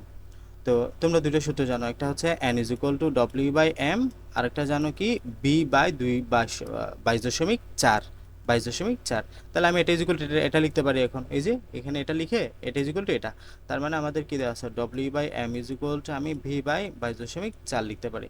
আমাদের জানতে চাচ্ছে কি এই যে আয়তনটা বিটা, আমি যদি বি এ পাশে রাখি বাকি সব পাশে ডব্লিউ বাই এম ইন্টু 22.4, তো এখানে তো মান দেওয়া আছে, ডব্লিউর মান কত দেওয়া আছে এখানে, ডব্লিউ মান দেওয়া আছে 10 গ্রাম, দেন এম মলিকুলার ওয়েট হাইড্রোজেন গ্যাসের, হাইড্রোজেন গ্যাস বলছে কিন্তু হাইড্রোজেন গ্যাস হচ্ছে H2 এটা, এবং এটার ভর হচ্ছে 2 গ্রাম, ঠিক আছে। তাহলে এটা ডিভাইডেড বাই 2 ইন্টু 22.4 যেটা হয় এটা আনসার 112 লিটার আনসার, এভাবে করে করতে হবে। আর যদি ওই যে আমি যেটা মানে এটা হচ্ছে আমি তোমার সূত্র দিয়ে খুব সহজে করে ফেলা, এটা হচ্ছে সূত্র দিয়ে খুব সহজে করে ফেলা। আর যদি এটা মানে ঝামেলা লাগে বা কঠিন কঠিন লাগার কথা না আসলে, মানে এটা তোমরা তো জাস্ট ইয়ে না যে এত একবারে বুঝবা না, নুফ না এখন, তাই না, তো বোঝার কথা। তারপরে যদি কঠিন লাগে ওই যে আগের একদম অ্যানালগ সিস্টেমে করতে পারো, যে এখানে 10 গ্রাম হাইড্রোজেন গ্যাসের আয়তন জানতে চাচ্ছে, তো তুমি জানো কি 2 গ্রাম হাইড্রোজেন গ্যাসের জন্য যে বা আয়তন এটা হচ্ছে 22.4 লিটার, সুতরাং 1 গ্রামের জন্য যে আয়তন 1 গ্রামের জন্য যে আয়তন সেটা হচ্ছে 22.4 ডিভাইডেড বাই 2 গ্রাম, সুতরাং 5 গ্রামের জন্য যে আয়তন 22.4 গুণন 5 ডিভাইডেড বাই 2, এটা হবে হবে না, 2 10 গ্রাম, সরি 10 গ্রাম তো বললাম না, এটা 10 গ্রাম, হ্যাঁ 10 গ্রাম, 10 গ্রাম, তাহলে এটা 10 হবে। হ্যাঁ, তাহলে এই যে এবার মিলে গেল, তো এটা 5 ইন্টু 22.4 যত আসে 112 লিটার। মানে তোমার যদি কঠিন লাগে তাহলে এভাবে করতে পারো, বাট সহজই, এই দুইটাই সহজ। এটা হচ্ছে আমি কিভাবে করলাম, এটা এই যে আমরা জানি যে 2 গ্রাম সমান কি 1 মোল। 2 গ্রামের আমরা জানি 1 মোল সমান বায়ুজাহিক 4 লিটার হাইড্রোজেন গ্যাস, তাই না? তো 2 গ্রামের পর বায়ুজাহিক 4 লিটার, 2 গ্রামের আয়তন, 1 গ্রামের জন্য কত, 10 গ্রাম যেহেতু বলছে 10 গ্রামের জন্য কত বের করলাম। দুইভাবে চালু করতে পারে। এবার আসো, এটা কি বুঝছো?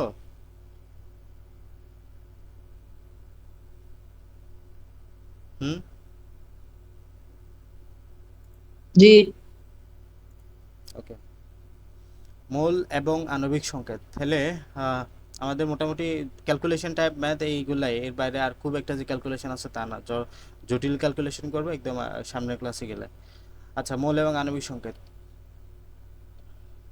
তাহলে মৌলের সংখ্যা কি বলবা? কোনো পদার্থের আণবিক সংকেত থেকে প্রাপ্ত আণবিক ভরকে গ্রামে প্রকাশ করলে যে পরিমাণ পাওয়া যায় সেই পরিমাণকে ওই পদার্থের 1 মোল বলা হয়। এবার পানি, পানি হচ্ছে কত, এখানে হাইড্রোজেন দিয়ে অক্সিজেন 16, কত হয় 18 গ্রাম, তাই না? এই 18 গ্রাম সমান তার 1 মোল। তাহলে কোনো পদার্থের আণবিক সংকেত থেকে প্রাপ্ত আণবিক ভরকে, এই যে 18 গ্রাম হয় আণবিক ভর, এই আণবিক ভরকে প্রকাশ হলে যে পরিমাণটা পাওয়া যায় 18 গ্রাম পাওয়া গেছে, সেটাই হচ্ছে ওই পদার্থের জন্য 1 মোল, এবং এটাই হচ্ছে তার 1 মোল। তো পানির H2O, এটা আণবিক ভর 18 গ্রাম, দেন 18 গ্রামকে আমরা যদি প্রকাশ করি তাহলে একটাকে 1 মোল পানি বলা হয়। আণবিক সংকেত থেকে আহ, আণবিক সংকেত থেকে আরো অনেক তথ্য পাওয়া যায়। এখানে H2O আণবিক সংকেত থেকে যে যে তথ্য পাওয়া যায় তা নিচে উল্লেখ করা হলো, খেয়াল করো। এক্ষেত্রে আমরা H2O এর নাম কি, পানি। দেন এই যে 1 অণু পানির সংকেত কি, H2O। 1 মোল পানির সংকেত কি, H2O।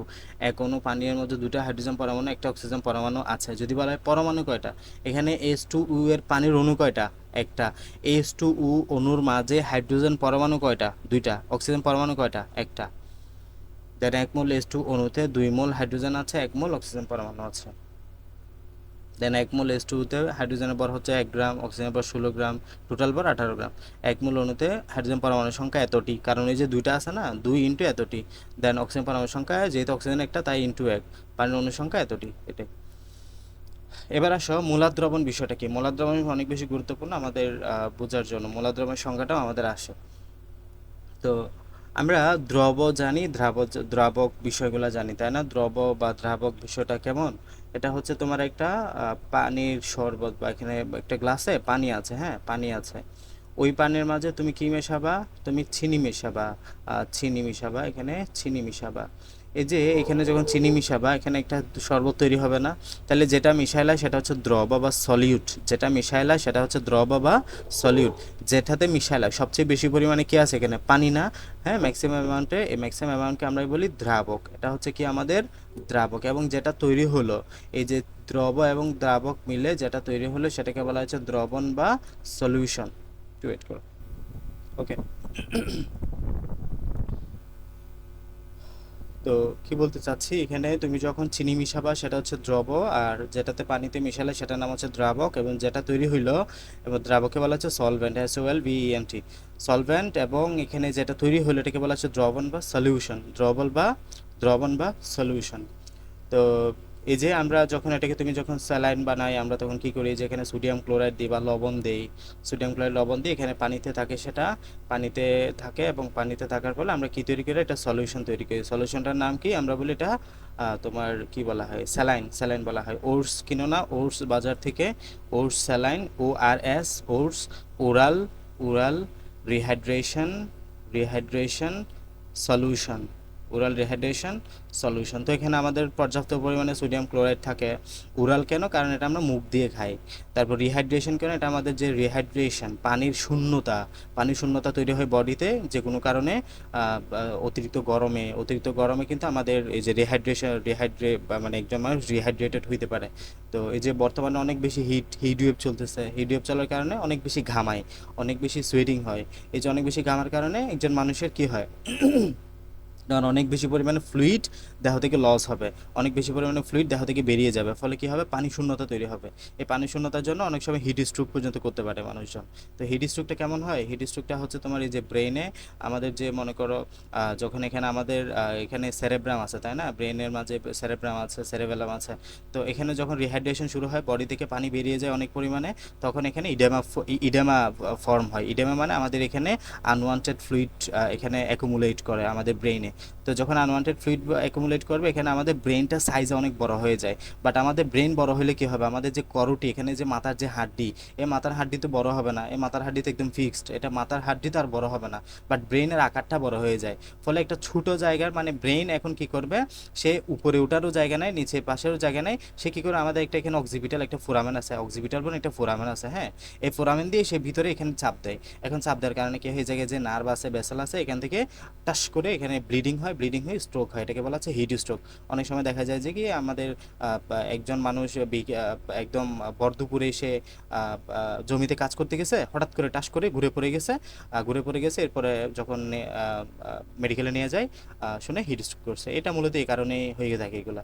তো এটার সলিউশন কি, ওটস খাওয়া, oats saline, oral rehydration solution, এগুলা এটা খাইলে ওই যে মনে করো অতিরিক্ত গরম, অতিরিক্ত যারা রিক্সা চালায় বা বাইরে অনেক বেশি কাজ করে গরমের মাঝে, যখন এই ওটস স্যালাইনটা খাবে ওই ক্ষেত্রে তাদের রিহাইড্রেশন, অতিরিক্ত গরমে রিহাইড্রেশনটা তখন এটা রোধ হবে। তবে ওটস খাওয়ার কিছু নিয়ম আছে, 500 ml পানিতে, একটা ওটস স্যালাইন তোমার 500 ml পানিতে খাইতে হবে, কারণ এটা আইসোটনিক।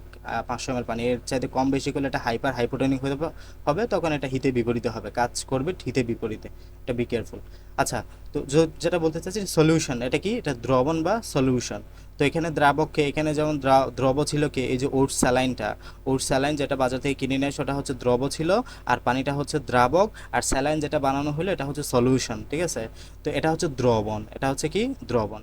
তো এখানে আমাদের একটু পরিচিত হওয়া লাগবে, একটা নির্দিষ্ট তাপমাত্রায় তাহলে যে দরজা কোনো দ্রাবকে একটা দ্রবীভূত আছে, দ্রাবক মানে কি, ওই যে পানিটা বোঝাচ্ছে, দ্রব মানে কি, ওই যে স্যালাইন বা গ্লুকোজ বা তোমার এই যে চিনি, এগুলো বোঝাচ্ছে।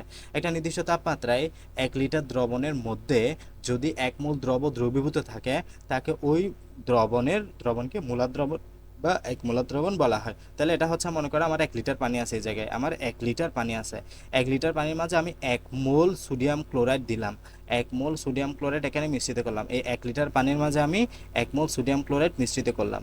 1 মোল সোডিয়াম ক্লোরাইড মিশ্রিত করার কারণে এখানে যে সলিউশনটা তৈরি হলো এটার নাম হচ্ছে মোলার দ্রবণ, এটার নাম কি, মোলার দ্রবণ। তাহলে সংজ্ঞাটা খুব সহজ। সেমভাবে মনে করো এখানে 1 লিটার পানি তুমি যদি কপার মিশ্রিত করে 1 মোল, তাহলে যেটা তৈরি হবে সেটা তোমার মূলার দ্রবণ। একটি নির্দিষ্ট তাপমাত্রায় 1 লিটার দ্রবণের মধ্যে যদি 1 মোল দ্রবীভূত থাকে, সেই পরিমাণ দ্রবণকে 1 মোলার দ্রবণ বা মূলার দ্রবণ বলা হয়। 1 লিটার দ্রবণ যদি 2 মোল দ্রবীভূত থাকে তাহলে কি বলবা, তাকে 2 মোলার দ্রবণ বলবা। 3 মোল দ্রবীভূত থাকলে তাকে 3 মোলার দ্রবণ বলবা, বুঝে গেছি। কিন্তু 1 লিটার কিন্তু 1 লিটার, 1 লিটারটা চেঞ্জ হবে না, এই জন্য আবার প্রতি লিটারেও বলি অনেক সময়। আবার টেম্পারেচার কিন্তু ফিক্সড, নির্দিষ্ট তাপমাত্রায় প্রতি লিটার দ্রবণের মধ্যে দ্রবীভূত দ্রবের যে যখন দ্রবীভূত হয় ওই দ্রবণকে আমরা বলি মূলার দ্রবণ, বা 1 মোল দ্রবীভূত থাকলে সেটাকে 1 মোলার দ্রবণ, 2 মোল দ্রবীভূত থাকলে সেটাকে 2 মোলার দ্রবণ বলা হয়। তো দ্রাবক দ্রবণ বলতে কি বোঝায়, এটা অলরেডি একটা উদাহরণের মাধ্যমে আমি বুঝাই দিয়েছি, এখানে এগুলো পড়তে পারো চাইলে। তো দ্রবণ ইজ ইকুয়াল টু দ্রব প্লাস দ্রাবক, দ্রবণ ইজ ইকুয়াল টু কি, দ্রব প্লাস দ্রাবক, চিনি প্লাস পানি ইজ ইকুয়াল টু চিনি পানি, যেটাকে আমরা শরবত বলি। আর এখানে লঘু দ্রবণ, গাঢ় দ্রবণ মানে কি, লঘু দ্রবণ মানে হচ্ছে, মনে করো একটা গ্লাস, এখানে 1 লিটার পানি আছে, 1 লিটার পানিতে তুমি মনে করো এখানে 1 চামচ চিনি দিলা, 1 চামচ চিনি দিলা, 1 চামচ চিনি দিলা, তাহলে এখানে এটা যতটুকু হবে, তুমি যখন 2 চামচ দিবে এটা আরও বেশি গাঢ় হবে না, আরও বেশি তোমার ঘনত্ব বেশি হবে না। তাহলে 1 চামচ দেওয়ার পরে সেটা লঘু দ্রবণ, মনে করো 2 3 চামচ 4 চামচ দেওয়ার পরে এটা গাঢ় দ্রবণ হয়ে যাবে আস্তে আস্তে। তাহলে এখানে এটা এভাবে আমরা দ্রবের পরিমাণের উপর ডিপেন্ড করে এটা আমরা এই করতে পারি।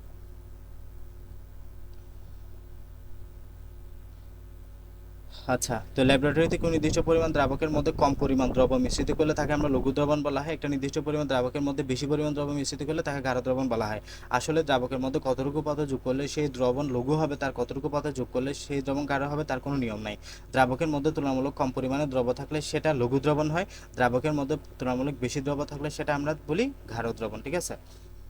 তো একটা নির্দিষ্ট তাপমাত্রা 1 লিটার দ্রবণের মধ্যে যত মোল দ্রব দ্রবীভূত আছে তাকে বলা হয় মোলারিটি। এবার আসো মোলারিটি সংখ্যাটা তোমরা কেন জানি ভুলে যাও, এই যে মোলারিটি সংখ্যা মানে কি, এই যে এখানে আমাদের 1 লিটার পানি আছে, হ্যাঁ 1 লিটার পানি আছে, 1 লিটার পানি আছে, 1 লিটার পানির মাঝে আমি এখানে মনে করো 1 মোল 2 মোল সোডিয়াম ক্লোরাইড মিশালাম, 2 মোল সোডিয়াম ক্লোরাইড মশলা, তাহলে এখানে কত লিটার, 1 লিটার মানে প্রতি লিটার আর কি, নির্দিষ্ট তাপমাত্রায় 1 লিটার দ্রবণে আমি 2 মোল সোডিয়াম ক্লোরাইড মিশালাম, তার মানে আমার এখানে মোলারিটি কত, 2 মোল পার লিটার, মানে এটা এই একক দিয়ে বোঝা যায়, মোলারিটির একক কি, মোল পার লিটার, মোল পার লিটার, পার লিটার মানে কি, প্রতি লিটারে যত মোল, প্রতি লিটারে যত মোল।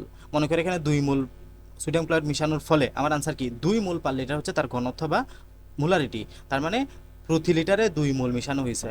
মনে করো আমি যদি এখানে 4 মোল মিশাই, আমার আনসার হবে কি 4 মোল পার লিটার, তার মানে প্রতি লিটারে 4 মোল। ঠিক আছে, তার মানে কি 1 লিটার পানিতে বা 1 লিটার দ্রবণের মধ্যে যত মোল দ্রবীভূত থাকবে সেটাই হচ্ছে তার মোলারিটি। এই যে নির্দিষ্ট তাপমাত্রায় 1 লিটার দ্রবণে বা প্রতি লিটার দ্রবণের মধ্যে যত মোল দ্রবীভূত থাকে, 1 মোল থাকলে 1 মোল পার লিটার, 2 মোল থাকলে 2 মোল পার লিটার, 4 মোল থাকলে 4 মোল পার লিটার, যত মোল দ্রব মানে কি এই যে চিনি বা সোডিয়াম ক্লোরাইড বা যে কোনো কিছু দ্রবীভূত থাকে তাকে ওই দ্রবণের মোলারিটি বলা হয়। নির্দিষ্ট তাপমাত্রা 1 লিটার দ্রবণের মধ্যে যদি 2 মোল দ্রবীভূত থাকে তাকে মোলারিটি 2। 1 লিটার দ্রবণের মধ্যে 0.5 মোল দ্রবীভূত থাকলে তাকে সেমি মোলার বলা হয়। সেমি মানে কি হাফ, সেমি মানে কি বোঝায় অর্ধেক বোঝায়। সেমি ফাইনাল মানে কি ফাইনালের আগে যেটা হয়, ফাইনালের অর্ধেক পরিমাণ এটাই বোঝানো হয়। তাহলে সেমি মোলার মানে কি 1 মোলারের অর্ধেক 0.5 মোলার। তাহলে 0.5 মোল দ্রবীভূত থাকলে তাকে সেমিমোলার বলা হয়। আবার তুমি যখন 1কে 10 ভাগে ভাগ করবা সেটা হবে 0.1। 1কে 10 ভাগে ভাগ করলে সেটা হচ্ছে ডেসি বলা হয়, ডেসি। তাহলে 1 মোলকে তুমি যদি 10 ভাগে ভাগ করো ডেসিমোলার পাবা। তাহলে যদি 0.1 1কে 10 ভাগে ভাগ করলে কি হয় 0.1। তাহলে যদি 1 লিটার দ্রবণের মাঝে যদি 0.1 মোল দ্রবীভূত রাখো সেটা হচ্ছে ডেসিমোলার দ্রবণ। ডেসিমোলার দ্রবণের এ কি 0.1, সেমিমোলার দ্রবণের এ কি 0.5। খুবই সহজ পড়াশোনা এগুলা।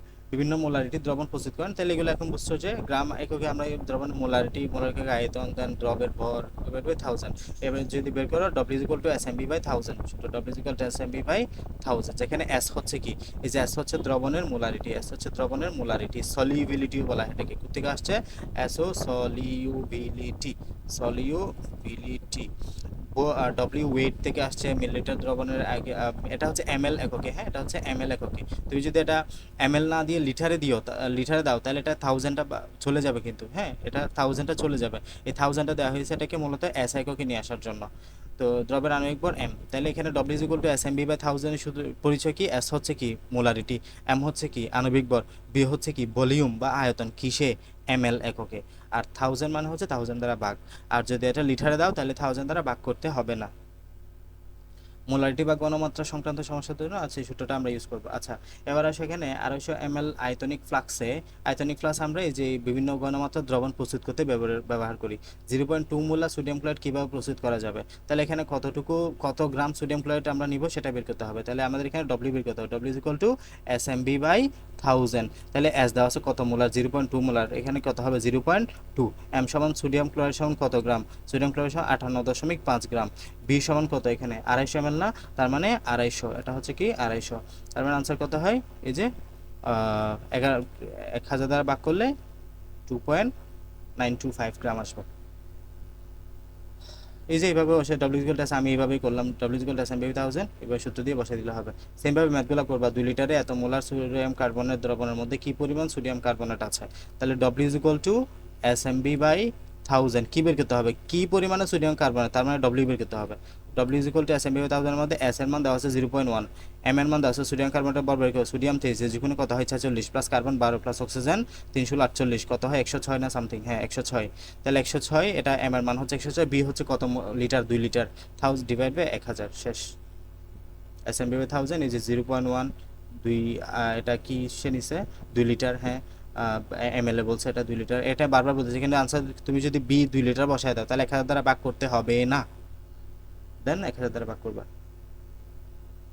আর এস এম এল তো যাবো না সোডিয়াম ক্লোরাইড মোলারিটি কত, এখানে তোমাকে এস এর মানটাই জানতে চাইছে, কিসের মান এস এর মান। তাহলে তুমি সূত্র জানো W = SMB/1000, তোমাকে এস এর মানটাই জানতে চাচ্ছে। S = কি হবে তাহলে, এটা হবে 100,000 W / MB। এই যে আর গুণগুলো না জানলে তোমার ছোট ভাই বোন থাকলে শিখে নেবা, হ্যাঁ। আর এখানে তাহলে W কত গ্রাম, 20 গ্রাম বলছে, তাহলে 1000 গুণন 20। এম এর মান কত, সোডিয়াম কার্বনেট 106, আর এখানে বি এর মান কত, বি এর মান 250 ml, 250 ml এই বসাবা, এস আই কেনার প্রয়োজন নাই। তাহলে যেটা আসবে সেটা অ্যান্সার 0.75 মোলার। এই যে SMB/1000 আমি এইভাবে করেছিলাম, এই যে এসটা এই পাশে নিয়ে আসছে, 20টা এই পাশে ভাগাকারে নিয়ে গেছে, এটাই। এখানে দেখো এখানে আয়তনটা জানতে চাইছে, W = SMB/1000। তাহলে এখানে কি জানতে চাইছে, বিটা বের করতে হবে। তাহলে আমরা বিটা এক পাশে রেখে বাকি যদি সব এই পাশে নিই, এটা হবে 1000 W, আর এস এম এদিকে চলে আসবে। তাহলে এখন এই যে W এর মান জানা আছে কত গ্রাম, 20 গ্রাম। তারপর এস এর মান জানা আছে কত মোলার, 0.75 মোলার। এম এর মান জানা আছে কত মোলার, সোডিয়াম কার্বনেট 106, বের করে বসাই দিবা। এখানে কি জানতে চাইছে, এখানে আণবিক ভরটা জানতে চাইছে, আণবিক মানে এম এর মান জানতে চাইছে। তাহলে সূত্র কি জানো, W = SMB/1000 1000, তোমাকে এম এর মান জানতে চাইছে, এমটা রেখে বাকি সব পাশে পাঠাও, এখানে হবে কি 1100 ডিভাইড বাই এসবি। তাহলে দেখো এখানে ডব্লিউ এর মান কত 20 গ্রাম, তারপর এস এর মান কত 0.75 মোলার, বি এর মান কত 250 ml, তাহলে এম এর মান বের হয়ে গেল এসএমবি বাই 1000। এরপরে দেখো কিভাবে 250 ml সেমি মোলার, তাহলে এখানে সেমি মোলার মানে বুঝে নিতে হবে 0.5 মোলার, মোল পার লিটার। এই মোল পার লিটারকে আমরা বড় হাতের এম দ্বারাও লিখি, ঠিক আছে। তো সূত্র কি W equal to SMB by 1000, কি বের করতে হবে কিভাবে, তাহলে কত গ্রাম লাগবে ডব্লিউ বের করতে হবে। এই যে এস মানে কত, এস মানে হচ্ছে আমাদের কত গ্রাম, এই যে 0.5 মোলার, এম মানে কত, এম মানে হচ্ছে 106, আর বি মানে জানো 200 ml, তাহলে বসাই দিলে যেটা হয় এটা আনসার। আমরা একদিন যৌগের মৌলের শতকরা সংযুতি এইটা আলোচনা করব, আজকে এতটুকু। হ্যাঁ, তাহলে আজকে আমরা যৌগে মৌলের শতকরা সংযুতি এই বিষয়টা দেখব। তো শতকরা সংযুতির জন্য আমাদের যে সূত্রটা, যদি আগে সংখ্যাটা একটু পড়ো, বলা হচ্ছে কোনো যৌগের 100 গ্রামের মধ্যে কোনো মৌল যত গ্রাম থাকে তাকে ওই মৌলের শতকরা সংযুক্তি বলা হয়। মানে কোনো যৌগের তুমি যদি 100 গ্রাম নাও, 100 গ্রামের মধ্যে ওই মৌলটা যত গ্রাম থাকবে, ওই মৌলটা যত গ্রাম থাকবে কোনো যৌগের 100 গ্রামের মধ্যে কোনো মৌল, যৌগ বলতে মনে করো আমাদের এটা সালফিউরিক অ্যাসিড হইতে পারে H2SO4, আমি এই যৌগটা সালফিউরিক অ্যাসিডটা মনে করো 100 গ্রাম নিলাম। এখন কোনো যৌগের 100 গ্রামের মধ্যে আমি সালফিউরিক অ্যাসিড নিলাম 100 গ্রাম, কোনো মৌল, এখানে কয়টা মৌল আছে, এখানে আমাদের হাইড্রোজেন আছে, এখানে সালফার আছে, এখানে অক্সিজেন আছে, 3 রকমের 3টা মৌল আছে, ঠিক আছে। হাইড্রোজেন আছে 2 অণু, সালফার আছে 1 অণু, অক্সিজেন আছে 4 অণু, বিভিন্ন অনুপাতে বিভিন্ন মৌলগুলো আছে। তাহলে 3 রকমের মৌল, তাহলে কোনো মৌল, এখানে যে কোনো একটা মৌল বাছাই করে তুমি, লাইক সালফার। আমি যদি বলি 100 গ্রাম সালফিউরিক অ্যাসিডের মধ্যে কত গ্রাম সালফার আছে, সেটার যে শতকরা পরিমাণ, সেটার যে শতকরা সংযুক্তি, এটাকেই বলি আমরা কোনো মৌলের শতকরা সংযুক্তি। বুঝে গেছে? তাহলে কোনো যৌগ তুমি 100 গ্রাম নাও, 100 গ্রাম বলতে এটা হাইড্রোক্লোরিক অ্যাসিড হইতে পারে, হাইড্রোক্লোরিক অ্যাসিড তুমি 100 গ্রাম নিলা, 100 গ্রাম হাইড্রোক্লোরিক অ্যাসিডের মাঝে তুমি যদি মনে করো ক্লোরিন কতটুকু আছে, এই ক্লোরিন যতটুকু আছে সেটা সংযুক্তির পরিমাণ 100 শতকরাতে, এটাই হচ্ছে তার আমাদের শতকরা সংযুতি। এবং যৌগের আণবিক সংকেত থেকে ওই যৌগে বিদ্যমান মৌলসমূহের শতকরা সংযুতি বের করা যায়, এবং আমরা আণবিক সংকেত থেকে বের করব যে HCl এটা একটা কি আণবিক সংকেত, H2SO4 এটা একটা কি আণবিক সংকেত।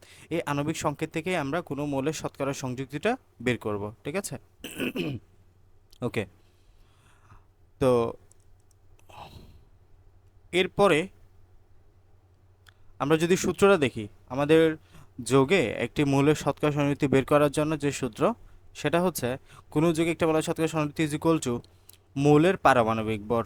মনে করো এখানে তুমি হাইড্রোক্লোরিক অ্যাসিডের জন্য বের করতেছো, হাইড্রোক্লোরিক অ্যাসিডের হাইড্রোজেন ও ক্লোরিনের জন্য বের করবা, তাহলে হাইড্রোজেনের সংযুক্তি আগে বের করো। হাইড্রোজেনের সংযুক্তি মানে এখানে কোন মৌল হাইড্রোজেন, তাহলে এখানে লিখবা যে হাইড্রোজেনের পারমাণবিক ভর, ঠিক আছে। পরমাণুর সংখ্যা, এই যে হাইড্রোজেন কয়টা আছে, এখানে হাইড্রোজেন কয়টা আছে একটা, সুতরাং ইন্টু 1 ইন্টু কত 100%, ইন্টু 100% ডিভাইডেড বাই যৌগের আণবিক ভর, টোটাল যৌগ কত, HCl এর আণবিক ভর কত 36.5 ডিভাইড বাই 36.5, এটাই হচ্ছে তার মৌলের শতকরা সংযুক্তি। এবার আমরা যদি একটু দেখি, তাহলে HCl এর মাঝে আমরা কি পাইলাম দেখো তো, HCl এর মাঝে হাইড্রোজেন একটা ইন্টু ক্লোরিন 35.5, ওকে। তো এর মাঝে আমরা যদি বের করি হাইড্রোজেনের শতকরা সংযুক্তি, এখানে খেয়াল করো, তাহলে 100 গ্রামের মধ্যে হাইড্রোজেন আছে কয়টা, এই যে এটাই, তাহলে আমরা বের করব এটা, এই যে হাইড্রোজেন টোটাল কত গ্রাম, হাইড্রোজেনের জন্য বের করতেছি হাইড্রোজেন কত গ্রাম 1 গ্রাম, এই যে 1, এবং এখানে হাইড্রোজেন কয়টা আছে ইন্টু 1, হাইড্রোজেন আছে একটা, সুতরাং ইন্টু 1 ইন্টু কত 100%, আসসালামু আলাইকুম। ওয়ালাইকুম সালাম, এখানে 100% ডিভাইড বাই কত টোটাল 36.5, টোটাল 36.5, এবং 2.74 গ্রাম, এটাই হচ্ছে তার শতকরা সংযুক্তি বা 2.74%। এবার আসলে আমরা যদি ক্লোরিনেরটা বের করি, তাহলে ক্লোরিনেরটা এখন জাস্ট উপরে ক্লোরিন হবে, তখন হাইড্রোজেনেরটা দিয়েছিল, এখন ক্লোরিনেরটা হবে।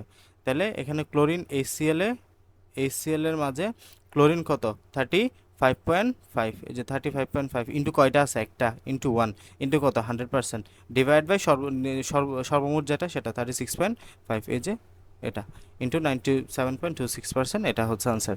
কিংবা তুমি যদি এটা বের না করেও বের করতে চাও, তাহলে এই যে 100 থেকে তুমি হাইড্রোজেনের যেটা বের করেছিল এটা বিয়োগ দিয়েও কিন্তু এটা বেরিয়ে যায়, কারণ আমরা জানি দুটা মিলে 100% হবে। এখানে HCl এর দুটা মিলে কত 100%, হাইড্রোজেনটা তুমি বের করছো, এখন যদি 100 থেকে হাইড্রোজেনটা বিয়োগ দিয়ে দাও তুমি অটোমেটিক ক্লোরিনটা পেয়ে যাবা। এভাবে আমরা বের করি। পানিতে বের করো H2O-তে H2O, এখানে আমাদের হাইড্রোজেন কত, হাইড্রোজেন 2 গ্রাম ইন্টু মানে 1 ইন্টু 2, হাইড্রোজেন 1 ইন্টু 2, ঠিক আছে, এগুলো আলাদাভাবে লিখবা নাহলে কিন্তু সমস্যা হবে। হাইড্রোজেন 1 ইন্টু 2 ইন্টু 16 কত হয় 18 গ্রাম। তাহলে আমি যদি হাইড্রোজেনটা বের করি, তাহলে হাইড্রোজেনের আণবিক ভর কত 1, পারমাণবিক ভর কত 1, হাইড্রোজেন কয়টা আছে 2টা ইন্টু 2, হাইড্রোজেন কয়টা আছে 2টা ইন্টু 2। তাহলে এরপরে ইন্টু দিবা কত 100%, ডিভাইড বাই কত টোটাল বর 18 গ্রাম, 18 গ্রাম যত হয় তত, তাহলে 2 ইন্টু 100 ডিভাইড বাই 18, 11.11। এখন তুমি 100 থেকে বিয়োগ দিয়ে অক্সিজেনটা বের করতে পারো কিংবা ডিরেক্ট বের করতে পারো। ডিরেক্ট বের করি অক্সিজেনটা কত হবে, তাহলে অক্সিজেনের পারমাণবিক ভর কত, অক্সিজেনের পারমাণবিক ভর হচ্ছে 16 ইন্টু এখানে কয়টা আছে অক্সিজেন ইন্টু 1 ইন্টু কত 100% ডিভাইড বাই কত, এই যে টোটাল পারমাণবিক ভর এখানে আণবিক ভর কত 18 গ্রাম ডিভাইড বাই 18, এটা সবসময় ফিক্স থাকবে। তাহলে কত হয় এটা 88.89%। এভাবে বের করতে পারবা। সালফিউরিক অ্যাসিডটা বের করো H2SO4, H2SO4, এখানে হাইড্রোজেনটা বের করো, তাহলে এটার ভর কত 98 গ্রাম।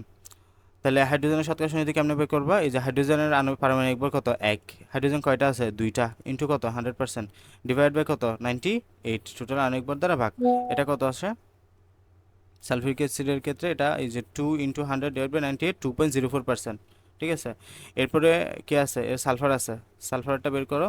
সালফার কত, সালফার আমরা জানি 32 হয়, সালফার 32, সালফার কয়টা আছে একটা ইন্টু কত 100%, 100% ডিভাইড বাই কত 98, কত হয় 32.65%। এরপর অক্সিজেনটা বের করো, অক্সিজেন, তাহলে অক্সিজেনের ভর কত আমরা জানি 16, এখন অক্সিজেন কয়টা আছে ইন্টু 4 যতটা আছে ইন্টু 100%, 100% ডিভাইড বাই টোটাল ভর কত 98 গ্রাম, 98 গ্রাম যত হয় তত পার্সেন্ট দিয়ে দিবা। অ্যালুমিনিয়াম সালফারের ক্ষেত্রে দেখো Al2SO4, Al2SO4 হোল 3, তাহলে এই জায়গায় আমাদের টোটাল যদি বর বের করো, অ্যালুমিনিয়াম কয়টা, অ্যালুমিনিয়াম 27, অ্যালুমিনিয়াম 27 গুণন 2, এই যে এখানে 27 গুণন 2 এবং এখানে SO4 হোল 3, পুরাটা আবার 3 দ্বারা গুণ যাবে কিন্তু। সালফার আমরা জানি 32 প্লাস অক্সিজেন 416 66, এই 66 এই পুরাটাকে আবার 3 দ্বারা গুণ যাবে, এই যে যেহেতু এখানে হোল 3 আছে, ঠিক আছে, টোটাল আনসার আছে 332, তার মানে সালফিউরিক SO4 L2SO4 হোল 3 এর আণবিক ভর হচ্ছে 342। এখন আসো অ্যালুমিনিয়ামটা বের করো, অ্যালুমিনিয়ামের আণবিক ভর, তাহলে অ্যালুমিনিয়াম এখানে কয়টা আছে, অ্যালুমিনিয়াম আছে 2টা, অ্যালুমিনিয়াম আগে আণবিক পারমাণবিক ভর লিখো, অ্যালুমিনিয়াম কত 27, এখানে আছে কয়টা 2টা, তাই এই যে 2 গুণ ইন্টু 100% ডিভাইড বাই কত, এই যে 342 যেটা আসে ওটা অ্যান্সার। সালফারটা বের করো, সালফার কতটা আছে এখানে, সালফার কয়টা আছে এদিকে 3টা, সালফার কিন্তু 3টা আছে কিন্তু, আমরা জানি সালফার 32 কয়টা আছে 3টা ইন্টু কত 100% ডিভাইড বাই কত 342 যত আসে তত। অক্সিজেনের ক্ষেত্রে খেয়াল করো, অক্সিজেন আমরা জানি কত 16 ইন্টু কয়টা আছে এখানে, এখানে আছে 4টা, এখানে আছে 3টা, কত হইলো 3 4 12টা, তাহলে অক্সিজেন 12টা হইলো ইন্টু 100% ডিভাইড বাই কত 342 ইজ ইকুয়াল টু যত হয় তত। এভাবে বের করবা। সেমভাবে সোডিয়াম ক্লোরাইড যোগে সোডিয়াম এবং ক্লোরাইডের সংযুতিটা বের করবা, আমি করে দিই। সোডিয়াম ক্লোরাইড, সোডিয়াম হচ্ছে কত, সোডিয়াম 23, ক্লোরিন 35.5, কত হয় 58.5। সোডিয়ামটা বের করো, সোডিয়াম হচ্ছে কত, সোডিয়াম হচ্ছে 23 ইন্টু কতটা আছে সোডিয়াম একটা ইন্টু কত 100% ডিভাইড বাই 58.5, এভাবে করে ক্লোরিনটা বের করবা। এবার আসো শতকরা সংযুক্তি থেকে আমরা কীভাবে স্থূল সংখ্যাটা বের করব। তো আমরা আণবিক সংকেতের ধারণাটার সাথে সাথে ভালোভাবে পরিচিত হয়েছে এবং অনেকবার ব্যবহার করেছি, এবং আণবিক সংকেত দেখে আমরা একটা অণুতে কোনো পরমাণুতে কতগুলো আছে বের করতে পারি। একটা অণুতে যতটা পরমাণু সংখ্যার অনুপাত বোঝানোর জন্য স্থূল সংকেত এর ধারণাটা প্রবর্তন করা হয়েছে। তো অনুপাত বোঝানোর জন্য, তাহলে এটা মনে রাখবা, বিভিন্ন পরমাণুর অনুপাত বোঝানোর জন্য আমাদের স্থূল সংকেত কিন্তু। আর একদম তুমি যদি অ্যাকুরেট সংকেত পাইতে চাও তাহলে আণবিক সংকেত, ঠিক আছে। তো যেমন হাইড্রোজেন পারঅক্সাইডের H2O2, এখানে অক্সিজেন এবং হাইড্রোজেনের অনুপাত কত 1:1 না, এখানে আলটিমেটলি এটা হাইড্রোজেন 2টা অক্সিজেন একটা, তুমি যদি উভয়কে 2 দ্বারা ভাগ করে দাও তাহলে 1:1 পাবা, তাহলে এখানে অক্সিজেন এবং হাইড্রোজেন অনুপাত কত 1:1। তো এখানে এই জন্য এটার স্থূল সংকেত কত 2 দ্বারা ভাগ করে দিলে HO, কারণ কিছু না মানে 1 থাকবে, অর্থাৎ যে সংকেত দিয়ে অণুতে বিদ্যমান পরমাণুগুলো অনুপাত প্রকাশ পায় তাকে স্থূল সংকেত বলা হয়। স্থূল সংকেতের সংজ্ঞাটা পড়ে নিবা। যে সংকেত দিয়ে অণুতে বিদ্যমান পরমাণুগুলো অনুপাত, এক্ষেত্রে আমরা কি জানতে পারি? অনুপাত জানতে পারি, কত অনুপাতে আছে, কত অনুপাতে আছে। মনে করো H2O, এখানে তো আমরা কোনো সংখ্যা দ্বারা ভাগ করতে পারবো না, সুতরাং 2:1 অনুপাতে আছে। হাইড্রোজেন এবং অক্সিজেন কোন অনুপাতে আছে? 2:1। হাইড্রোজেন দুইটা হলো, অক্সিজেন একটা। এরপরে শক্তির সংযোজিত থেকে আমরা কিভাবে স্থূল সংকেত বের করতে পারি এই নিয়মটা একটু দেখো। সহজ আছে, এখানে তোমরা নিয়ম আছে, নিয়মগুলো পড়ে দেখতে পারো, আমি বুঝাই দিই, তারপর বুঝে যাবা। তোমাকে শতকরা সংযুক্তি দেওয়া থাকবে। কার্বনের শতকরা সংযুক্তি কত দেওয়া থাকবে? মনে করো 98.3%, 92.31%। এই যে ধরা যাক কোনো কার্বনের শতকরা সংযুক্তি হচ্ছে 92.31%, হাইড্রোজেনের শতকরা সংযুক্তি হচ্ছে 7.69%। এবার বের করতে বলছে যৌগের স্থূল সংকেত বের করো, ঠিক আছে? তাহলে তোমাকে অনেক সময় এই শতকরা সংযুক্তিটা বের করতে হতে পারে, মানে তোমাকে এখানে তো ডিরেক্ট দেওয়া আছে এটা, বাট অনেক সময় এটা দেওয়া থাকবে না, বের করতে হইতে পারে। তো মনে করো আমাদের ক্ষেত্রে দেওয়া আছে, তো আমরা বের করি এখান থেকে। তাহলে প্রপার নিয়মটা কি? প্রথম নিয়ম হচ্ছে যার কার্বনের সাথে যে সংযুক্তিটা দেওয়া আছে, এই শতকরা সংযুক্তিটিকে, এই যে 92.131% কার্বনের জন্য বের করতেছি না, কার্বনের পারমাণবিক ভর দ্বারা ভাগ করে দিবা।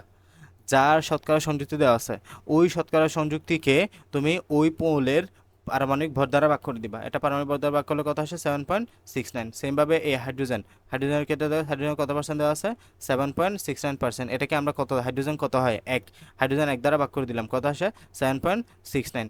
এরপর হচ্ছে এই যে এখানে ভাগফল তুমি যে ক্ষুদ্রতম সংখ্যা পাবা, ভাগফলের মাঝে যে সংখ্যাটা ক্ষুদ্রতম হবে, এখানে যদিও সেম হয়ে গেছে, দুটা ভাগফলই কি হয়ে গেছে? একই হয়ে গেছে, বাট আমরা মনে রাখবো যেটা ক্ষুদ্রতম পাবো ওই সংখ্যা দ্বারা ভাগ করে দিব উভয়টাকেই। তাহলে এক্ষেত্রে আমাদের যেহেতু এখানে উভয় একই পেয়েছি, আমাদের ভাগ করব যে কোনো একটা সংখ্যা দ্বারা একই হয়ে যাবে, মানে এক হয়ে যাবে। এটা 7.69কে 7.69 দ্বারা ভাগ করে দিব, 7.69 দ্বারা ভাগ করে দিব। হাইড্রোজেনের ক্ষেত্রে কী করবো?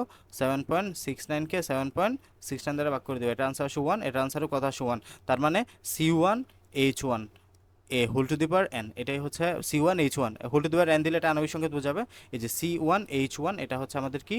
এটার স্থূল সংকেত। একটা উদাহরণ দেখো।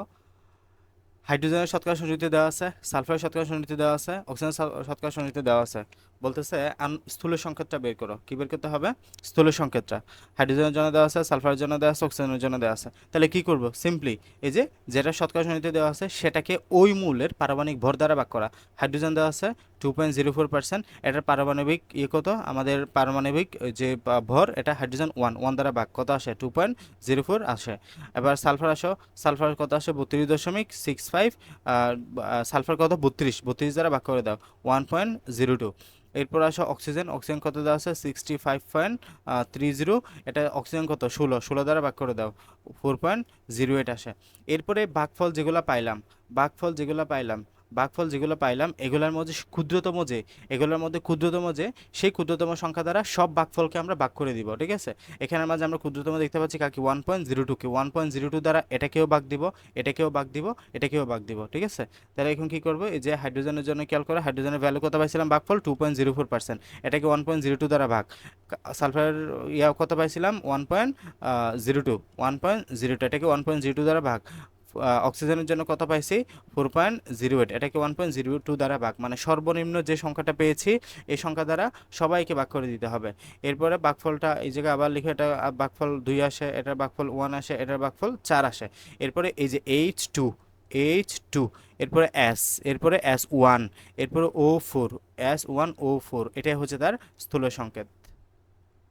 এই যে H2S1O4, বাট 1টা তো দেয়া লাগে না, তাই H2SO4 এটাই হচ্ছে তার স্থূল সংকেত। এবং বলে রাখি, সালফিউরিক অ্যাসিড এমন একটা যৌগ যেটার স্থূল সংকেত এবং আণবিক সংকেত উভয়ই একই। এখানে আরেকটা যৌগ দেওয়া আছে, খেয়াল করো। এই যে হাইড্রোজেনের জন্য দেওয়া আছে এবং অক্সিজেনের জন্য দেওয়া আছে। তাহলে কি করবো? এটার জন্য হাইড্রোজেন 1 দ্বারা ভাগ করবো, অক্সিজেনের জন্য 16 দ্বারা ভাগ করবো। এই যে 1 দ্বারা ভাগ করলা, 16 দ্বারা ভাগ করলা। সর্বনিম্ন সংখ্যা হচ্ছে এটা দ্বারা উভয়পক্ষে ভাগ করে দিবা। এই যে 5.55 দ্বারা ভাগ করে দিলে এটা 2 আসে, এটা 1 আসে, তার মানে H2O পানি। এটা হচ্ছে আমাদের স্থূল সংকেত। এবং আরও একটা আমরা যৌগ পাইলাম যার স্থূল সংকেত এবং আণবিক সংকেত একই, H2O। এবার আসো স্থূল সংকেত বের করলাম, তাহলে আমাদের স্টেপ বাই স্টেপ হচ্ছে। কিন্তু আমরা ফার্স্টে শতকরা সংযুক্তি দেখলাম, সংযুক্তি থেকে স্থূল সংকেত দেখলাম। এখন স্থূল সংকেত দেখবো একদম ফাইনালি আণবিক সংকেত। তোমাদের সিকিউতে আণবিক সংকেত দিয়ে বের করতে বলবে, ডিরেক্ট সংযুক্তি থেকে তোমাদের আণবিক সংকেত বের করতে বলবে। তো আমরা স্টেপ বাই স্টেপ করে যাব। ফার্স্টে সংযুক্তি থেকে স্থূল সংকেত বের করবো, স্থূল সংকেত থেকে আণবিক সংকেত বের করবো। তাহলে আণবিক সংকেতটা কেমনে বের করতে হয়? খুবই সিম্পল। তাহলে তুমি ওই আণবিক সংকেত লিখবা, স্থূল সংকেত যেটা পাবা, স্থূল সংকেতকে যদি তুমি whole to the power n বলো, এখানে হচ্ছে আমাদের হোল এন, এই হোল এন দ্বারা যদি গুণ দাও এন যে কোনো মান হইতে পারে, যেটা পাবা সেটাই হচ্ছে তার আণবিক সংকেত। তো এক্ষেত্রে আমরা যদি একটু বের করে দেখাই, খেয়াল করো, এই যে কার্বনের শতকরা সান্নিধ্য দেওয়া আছে, হাইড্রোজেন শতকরা সান্নিধ্য দেওয়া আছে, বলতেছে আমাদের আণবিক সংকেতটা বের করতে। এক্ষেত্রে তোমাকে অবশ্যই আণবিক ভরটা দেওয়া থাকতে হবে। আণবিক ভরটা দেখবা দেওয়া থাকবে, আণবিক ভরটা দেওয়া থাকলে তুমি আণবিক সংকেতটা বের করতে পারবা। তাহলে ফার্স্ট অফ অল আমাদের স্থূল সংকেত বের করতে হবে, স্থূল সংকেত বের করে তারপর আমরা আণবিক সংকেত বের করতে পারবো। সবসময় মনে রাখবা আণবিক সংকেত ডিরেক্ট বের করার কোনো প্রসেস নাই, আমরা আগে স্থূল সংকেত বের করি, এরপরে আণবিক সংকেত বের করি। তাহলে কি করব, এই যে কার্বনকে তারপর হাইড্রোজেনকে ধরবো। তাহলে কার্বনকে এবং হাইড্রোজেনকে ফার্স্ট স্থূল সংকেত বের করার নিয়ম কি, এই যে কার্বনকে তার 12 দ্বারা ভাগ করা, হাইড্রোজেনকে তার 1 দ্বারা ভাগ করা। এই যে কার্বনকে 12 দ্বারা ভাগ করলাম 7.69, হাইড্রোজেনকে 1 দ্বারা ভাগ করলাম 7.69, এরপর এটার মাঝে যে সর্বনিম্ন, এই সর্বনিম্ন সংখ্যা দ্বারা উভয়কে ভাগ করে দেবো। সর্বনিম্ন যেহেতু আমরা পাচ্ছি না, উভয় একই, তাই একই সংখ্যা দ্বারা ভাগ করে দিব। এই যে 7.69 ডিভাইড বাই 7.69, 7.69 ডিভাইড বাই 7.69, কত আসে 1 এবং 1, তার মানে CH, এটাই হচ্ছে আমাদের কি স্থূল সংকেত, এবং এই স্থূল সংকেতকে C1H1 আর কি। তো এখন এই CHN এটাকে যখন আমরা এই whole to the power n হিসেবে লিখবো, এটা হয়ে যাবে তার আণবিক সংকেত। এটা কি হয়ে যাবে, এটা হয়ে যাবে তার আণবিক সংকেত যখন n দিবা। তাহলে CH এটা হচ্ছে তার স্থূল সংকেত, যখন লিখবা CH whole to the power n, এটা হয়ে যাবে তার আণবিক সংকেত, এটা হয়ে যাবে তার আণবিক সংকেত, মনে রাখবা। তাহলে CH এটা হচ্ছে তার স্থূল সংকেত, এটা হচ্ছে তার স্থূল সংকেত, CH whole to the power n এটা হচ্ছে তার আণবিক সংকেত। এবার আসো, তাহলে আমরা জানি CH whole to the power n, এটা যদি আণবিক সংকেত হয়, এটাকে আমরা যদি ভাঙাও CnHn হবে, ব্র্যাকেট যদি তুলো তাহলে এটা কি হবে, CnHn হবে, ঠিক আছে।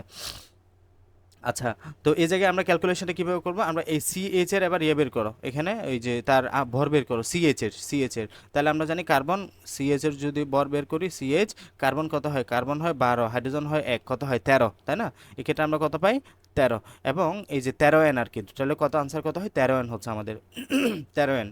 তো এটা না লিখলেও চলবে, এটা লেখার দরকার নেই। CH whole to the power n, এখান থেকে কার্বনের ভর 12, হাইড্রোজেন 1, 13n হয়, এবং এটা হচ্ছে তার আণবিক ভর পাইলাম আমরা। আমাদের শর্ত মতে আমাদের প্রশ্নে একটা আণবিক ভর দেওয়া আছে যেটা হচ্ছে 78 গ্রাম। আমাদের শর্ত মতে 13n ইজ ইকুয়াল টু কত, 78। এখান থেকে যদি n এর ভ্যালু বের করো, 78 বাই কত হবে 13, যত হয় 6 আসছে। এই যে এখানে n এর মান বসাই দাও, তার মানে CH হোল টু দি পাওয়ার 6, এটা হবে C6H6, এটাই আনসার। কাজে আমাদের যৌগের আণবিক সংকেত হচ্ছে C6H6।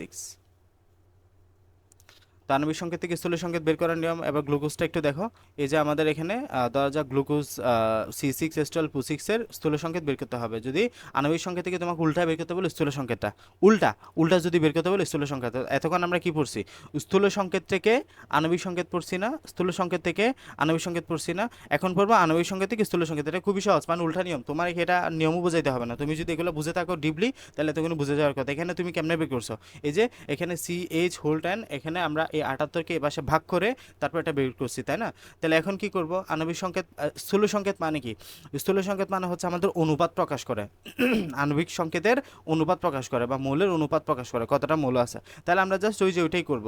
এখানে এই যে মনে করো C6H12O6, অত নিয়ম কানুনে যায় না, আমি যেভাবে বলছি ওইভাবে জাস্ট মনে রাখো। তাহলে এই ক্ষেত্রে আণবিক সংকেত তোমার হচ্ছে এটা। স্থূল সংকেত যদি বের করতে বলে তোমাকে কি বের করতে হবে, জাস্ট অনুপাতটা বের করতে হবে। তাহলে কি করবা, এখানে দেখবা যে কোন সংখ্যা দ্বারা সবগুলোকে ভাগ যাচ্ছে, এখানে 6কে 6 দ্বারা ভাগ যাবে, 12কে 6 দ্বারা ভাগ যাবে, 6কে আবার 6 দ্বারা ভাগ যাবে, তুমি সবগুলোকে 6 দ্বারা ভাগ করে দাও। এটাকে ভাগ 6, এটাকে ভাগ 6, এটাকে ভাগ 6, এটা ভাগ করলে C1, এটাকে ভাগ করলে H2, এটাকে ভাগ করলে O1, এটাই হচ্ছে তার স্থূল সংকেত। তাহলে 1:2:1, 1:2:1, এখানে আমাদের CH2O, এই যে CH2O, এটা হচ্ছে তার স্থূল সংকেত।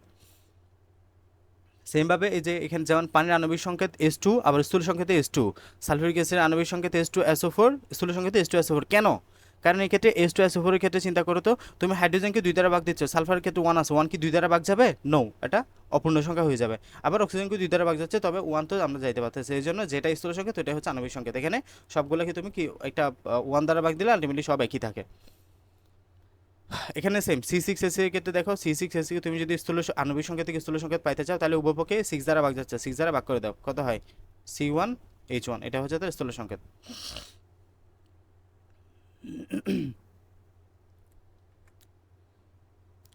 এরপরে রাসায়নিক বিক্রিয়া এবং রাসায়নিক সমীকরণ। তাহলে রাসায়নিক বিক্রিয়া, আমরা রাসায়নিক বিক্রিয়ার সমীকরণ সংখ্যাটা যদি একটু দেখি, যদি কোনো পরিবর্তনের ফলে কোনো পদার্থ তার নিজের ধর্ম এবং বৈশিষ্ট্য হারিয়ে নতুন ধর্ম লাভ করে, সেই পরিবর্তনকে রাসায়নিক পরিবর্তন বলা হয়। তাহলে রাসায়নিক পরিবর্তন কাকে বলবা? যদি কোনো পরিবর্তনের ফলে কোনো পদার্থ তার নিজের ধর্ম বৈশিষ্ট্য হারিয়ে নতুন ধর্ম লাভ করে, সেই পরিবর্তনকে বলবা রাসায়নিক পরিবর্তন। ঠিক আছে? তো যে প্রক্রিয়ায় রাসায়নিক পরিবর্তন ঘটে সেই প্রক্রিয়াকে রাসায়নিক বিক্রিয়া বলা হয়। রাসায়নিক বিক্রিয়াকে সংক্ষেপে উপস্থাপন করার জন্য যে সমীকরণ ব্যবহার করা হয় তাকে রাসায়নিক সমীকরণ বলা হয়। ঠিক আছে? তো রাসায়নিক সমীকরণ প্রকাশের জন্য আমরা কী ব্যবহার করি? প্রতীক, সংকেত, নানা রকম চিহ্ন ব্যবহার করে থাকি। তো যে সকল পদার্থ নিয়ে বিক্রিয়া শুরু হয় তাকে বলি আমরা বিক্রিয়ক, আর যে সকল পদার্থ তৈরি হয় তাকে বলি আমরা উৎপাদ। মনে করো নাইট্রোজেন এবং হাইড্রোজেন বিক্রিয়া করলো, অ্যামোনিয়া তৈরি করলো, তাহলে রাসায়নিক বিক্রিয়ার সংখ্যাটা একটু মিলাও। যে কোনো পদার্থে যে কোনো পরিবর্তনের ফলে কোনো পদার্থ নিজের ধর্ম, এই যে এখানে নাইট্রোজেন একটা আলাদা ধর্ম আছে, এটা একটা গ্যাস। এই যে হাইড্রোজেন আলাদা একটা গ্যাস, বাট এরা তৈরি করলো অ্যামোনিয়ামক একটা নিজে আলাদা একটা গ্যাস। তাহলে এরা নিজেদের ধর্মটা পরিবর্তন করলো না, বৈশিষ্ট্যটা হারাই গেল না, নতুন ধর্ম লাভ করলো, এমন একটা নতুন ধর্ম বিশিষ্ট যৌগ। তাহলে এটা হচ্ছে রাসায়নিক পরিবর্তন। এবং এই রাসায়নিক পরিবর্তন হওয়ার যে প্রসেস, যে প্রক্রিয়া, এটাকে বলে রাসায়নিক বিক্রিয়া। এবং রাসায়নিক বিক্রিয়াটি যে সমীকরণের মাধ্যমে তুই প্রকাশ করলো, এখানে আমি N2 কিছু একটা দিলাম, মাঝখানে একটা প্লাস চিহ্ন দিলাম, আবার H2 দিলাম, আবার এখানে একটা অ্যারো চিহ্ন দিলাম, এখানে NH3 লিখলাম। এই যে এটা হচ্ছে আমাদের একটা সংকেত, এটা হচ্ছে একটা সংকেত, এটা মাঝখানে প্লাস একটা চিহ্ন, হ্যাঁ, অ্যারো একটা চিহ্ন, NH3 একটা সংকেত, এগুলোর মাধ্যমে আমরা যে প্রকাশ করলাম, এই প্রকাশকে বলি আমরা রাসায়নিক সমীকরণ। এই যে রাসায়নিক বিক্রিয়াকে সংক্ষেপে উপস্থাপন করার জন্য যে সমীকরণ ব্যবহার করা হয় তাকে রাসায়নিক সমীকরণ বলা হয়। ঠিক আছে? রাসায়নিক সমীকরণের লেখার কিছু নিয়ম আছে, এগুলো একটু পড়ে দেখবা। আমরা এখানে সমান চিহ্ন লিখতে পারি যখন আমাদের এখানে সমতাকৃত করা থাকে। ঠিক আছে? এই যেখানে যদি সমতাকৃত করা থাকে, এখানে মনে করো হাইড্রোজেন দুইটা, তোমার এই পাশে হাইড্রোজেন কত দুইটা, এ পাশে অক্সিজেন দুইটা, এ পাশে অক্সিজেন দুইটা, এভাবে যদি মিল থাকে তাহলে তুমি সমতাকৃত করে এখানে সমান চিহ্ন লিখতে পারবা। তাছাড়া তুমি অ্যারো চিহ্ন বসাইতে পারো, আমরা তো অ্যারো চিহ্নই বসাই। এছাড়া বিক্রিয়ক সমূহ এবং উৎপাদ সমূহ রাসায়নিক প্রতীক বা সংকেতের মাধ্যমে লেখা হয়। বিক্রিয়া একাধিক বিক্রিয়ক থাকলে বিক্রিয়ক সমূহের মাঝে যোগ চিহ্ন লিখতে হয়। এই যে মনে করো এখানে আমাদের হাইড্রোজেন এবং অক্সিজেন উভয়ই কি, হাইড্রোজেনও বিক্রিয়ক, অক্সিজেনও বিক্রিয়ক, তারা একাধিক বিক্রিয়ক বলে মাঝখানে আমরা কোন চিহ্ন দিলাম? প্লাস চিহ্ন দিলাম। এই আর কি, এগুলো একটু পড়ে দেখবা, অত কঠিন কিছু না, এই আর কি, পড়লেই বুঝবা। আর এক্ষেত্রে কার্বন কার্বন অক্সিজেনের সাথে বিক্রিয়া করে কার্বন ডাইঅক্সাইড গ্যাস উৎপন্ন করে। এক্ষেত্রে রাসায়নিক সমীকরণ হচ্ছে নিম্নরূপ, যে কার্বন অক্সিজেন বিক্রিয়া করে কার্বন ডাইঅক্সাইড শক্তি উৎপন্ন করে। এবং এখানে ব্র্যাকেটের ভিতরে এটার যে পদার্থ, এটা কি, মনে করো কার্বন একটা সলিড, এই যে এটা সলিড লিখে দিলাম, কার্বন অক্সিজেন একটা গ্যাস, এটা গ্যাস লিখে দিলাম, কার্বন ডাইঅক্সাইড একটা গ্যাস, এই গ্যাসটা লিখে দিলাম এইভাবে। এই যে সলিড তৈরি করলো, এটা সলিড অ্যাকোয়াস, এটা হচ্ছে জলীয় অবস্থায় আছে। ক্যালসিয়াম ক্লোরাইড কী অবস্থা আছে? অ্যাকোয়াস, জলীয় অবস্থা। এটা হচ্ছে গ্যাস, হ্যাঁ, এটা হচ্ছে লিকুইড, এল দিয়ে লিকুইড, জি দিয়ে গ্যাস, কিউ দিয়ে অ্যাকোয়াস, এস দিয়ে সলিড বা কঠিন। তো এই পথগুলো আমরা এভাবে কিন্তু লিখে দিতে পারি, যদি আসলে আমরা এগুলো লেখা হয় না বিক্রিয়া লেখার সময়, এগুলো এখানে লিখে দিতে পারো, গ্যাস গ্যাস, সলিড সলিড। ঠিক আছে? রাসায়নিক সমীকরণ সমতাকরণ। তো এই সমতাকরণ বিষয়টা একটু দেখো, এগুলা যদিও এমসিকিউতে মাঝে মাঝে দেয়। ম্যাগনেসিয়াম এবং HCl বিক্রিয়া করে ম্যাগনেসিয়াম ক্লোরাইড উৎপন্ন করলে হাইড্রোজেন গ্যাস উৎপন্ন করলে বিক্রিয়াটা সমাতাকৃত করো। তাহলে কীভাবে করবা? জাস্ট মিলাবা। এই জায়গায় ক্লোরিন কয়টা আছে? এই জায়গায় ক্লোরিন আছে কয়টা? দুইটা। এই যে এখানে ক্লোরিন একটা আছে, তার মানে এর আগে কত দিয়ে দাও? 2 দিয়ে দাও। হাইড্রোজেন কয়টা হয়ে গেছে? দুইটা। এই যে হাইড্রোজেন দুইটা মিলে গেছে, শেষ। এটাই হচ্ছে সমতাকরণ। এই যে ম্যাগনেসিয়াম ক্লোরাইড এবং HCl, এটাকে সমতাকৃত করলে তুমি কত পাবা? এই যে 2HCl হয়ে গেল। বুঝছো? তখন তুমি মাঝখানে সমান চিহ্ন দিতে পারবা সমতাকৃত করার পরে। নিচেটা দেখো, Na2CO3 HCl এবং NaCl H2 কার্বন ডাইঅক্সাইড। তো এক্ষেত্রে আস্তে আস্তে যাও। সোডিয়াম আছে কয়টা? দুইটা। এই যে তুমি সোডিয়ামের আগে 2 দিয়ে দাও, দিলাম। ক্লোরিন হয়ে গেছে এখন কয়টা? দুইটা। আমি ক্লোরিনের আগে 2 দিয়ে দিলাম। এখন হাইড্রোজেন হয়ে গেছে কয়টা? দুইটা। হাইড্রোজেন দুইটা, ঠিক আছে। কার্বন কয়টা আছে? কার্বন এদিকে একটা, এদিকে একটা। অক্সিজেন ক্ষেত্রে হিসাব করো, অক্সিজেন এদিকে দুইটা, এখানে একটা, তিনটা, এদিকেও তিনটা, শেষ। এটাই আমাদের আনসার। এখানে 2 হবে, এখানে 2 হবে, মিলছে?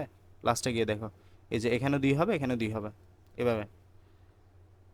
এরপরে এগুলো সেমভাবে মিলাবা, L2O3 HCl LCl3, aluminium chloride এবং পানি। তো ফার্স্টে এখানে অ্যালুমিনিয়াম কয়টা আছে? দুইটা আছে, আমি অ্যালুমিনিয়ামের আগে 2 দিয়ে দিলাম। এখন ক্লোরিন কয়টা হয়ে গেছে? এখানে ক্লোরিনটা আমাদের 6টা হয়ে গেছে, আগে ছিল 3টা। এখন এখানে ক্লোরিন 6 দাও। 6 দেওয়ার পর এখানে আবার হাইড্রোজেন কয়টা হয়ে গেছে? হাইড্রোজেন 6টা হয়ে গেছে। এখানে হাইড্রোজেন আছে 2টা, এখানে তাহলে 3 দিয়ে দাও, 3 দুগুণ হয় 3। দেওয়ার ফলে এখানে আবার অক্সিজেন কয়টা হয়ে গেছে? 3টা হয়ে গেছে, অক্সিজেন 3টা মিলে গেছে, শেষ। এই যে HCl2, দেন এবার তো মিলে গেল না, লাস্টে, হ্যাঁ লাস্টে 3H2। মিলে গেল। এবার করে সিকোয়েন্স অনুযায়ী মিলাবা। এরপর আসে মূল এবং রাসায়নিক সমীকরণ। তাহলে মূল কি, আমরা এখন বিস্তারিত মানে যদি যে অধ্যায় পড়ছি আমরা স্টয়কিওমেট্রিক কেমিস্ট্রি, এই অধ্যায় মূলত আমাদের মূল নিয়ে, তাই না? এই মূল নিয়ে আমরা পড়াশোনা করছি।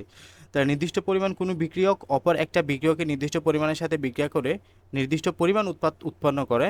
রসায়নের যে শাখায় বিক্রিয়কের পরিমাণ থেকে উৎপাদের পরিমাণ এবং উৎপাদের পরিমাণ থেকে বিক্রিয়কের পরিমাণের হিসাব করা হয় তাকে স্টয়কিওমেট্রিক কেমিস্ট্রি বলা হয়। ঠিক আছে, কেন স্টয়কিওমিতি বা স্টয়কিওমেট্রিক কেমিস্ট্রি, স্টয়কিওমেট্রি বলা হয়।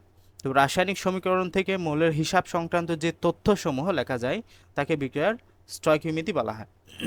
তাহলে এই যে এখানে বলবা নির্দিষ্ট করে কোনো বিক্রিয়ক থেকে কতটুকু আমরা উৎপাদ পেলাম, কতটুকু উৎপাদ থেকে কতটুকু বিক্রিয়ক পেলাম, এই হিসাব নিকাশ করলে রসায়নের যে শাখায় করা হয় তাকে স্টয়কিওমেট্রিক কেমিস্ট্রি বলা হয়, এবং এই পরিমাণটাকে বা এই হিসাব নিকাশটাকে আমরা স্টয়কিওমেট্রি বলি।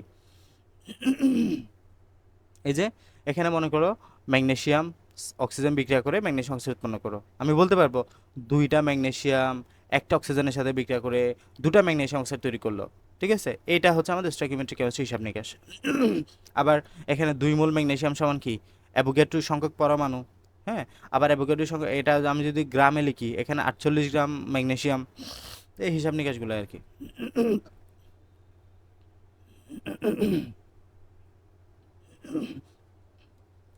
এখানে সমস্যাটা একটু দেখো, 5 গ্রাম ম্যাগনেসিয়াম ধাতু কত গ্রাম অক্সিজেনের সাথে বিক্রিয়া করে ম্যাগনেসিয়াম অক্সাইড তৈরি করে। তাহলে এখানে বের করতে হবে অক্সিজেন কত গ্রাম। তোমাকে বিক্রিয়াটা বুঝতে জানা লাগবে, কিন্তু বিক্রিয়াটা আগে থেকে করতে হবে, বিক্রিয়াটা না করলে তুমি বুঝতে পারবে না। তাহলে কিসের সাথে কি, ম্যাগনেসিয়াম বিক্রিয়া করবে কার সাথে, অক্সিজেনের সাথে, কি তৈরি করবে, ম্যাগনেসিয়াম অক্সাইড। এটা লেখা ছাড়া তুমি বুঝবে না। বলবো কিছু?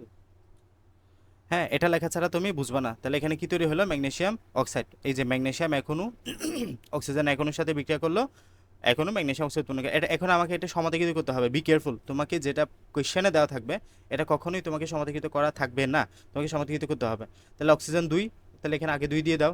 এখানে ম্যাগনেসিয়াম কাটা হয়ে গেল এখন 2টা, আমি এখানে আগে 2 দিয়ে দিলাম, শেষ। তাহলে এখন আমি দেখতে পাচ্ছি 2 অণু ম্যাগনেসিয়াম এখন অক্সিজেনের সাথে বিক্রিয়া করে 2 অণু ম্যাগনেসিয়াম অক্সাইড তৈরি করছে। তাহলে এখন আমি বিক্রিয়াটা করতে পারি।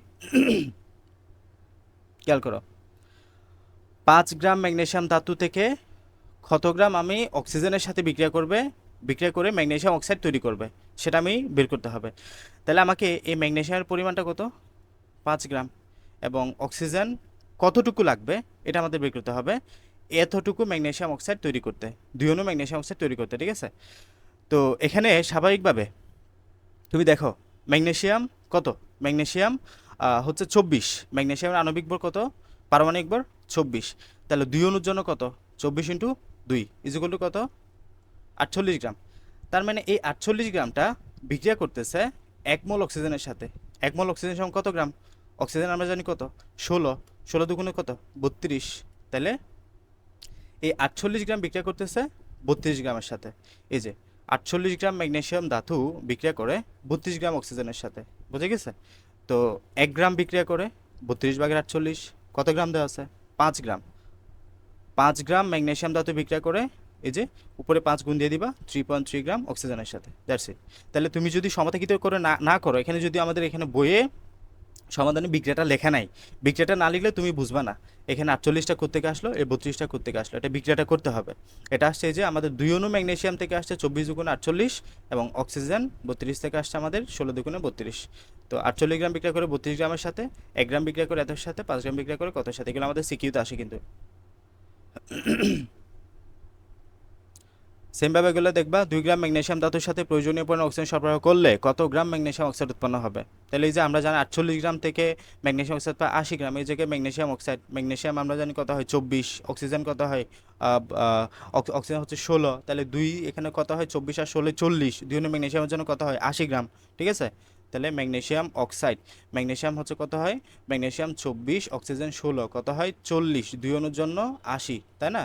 তাহলে এই যে আমি ম্যাগনেসিয়াম থেকে, এই যে এখানে 48 গ্রাম ম্যাগনেসিয়াম থেকে 80 গ্রাম কি ম্যাগনেসিয়াম অক্সাইড উৎপন্ন হয়। তাহলে 1 গ্রাম ম্যাগনেসিয়াম থেকে আমাদের এত, সুতরাং আমাদের কত গ্রাম বলছে, 2 গ্রাম ম্যাগনেসিয়াম, 2 গ্রাম ম্যাগনেসিয়াম থেকে আমাদের এত গ্রাম ম্যাগনেসিয়াম অক্সাইড আমি পাবো।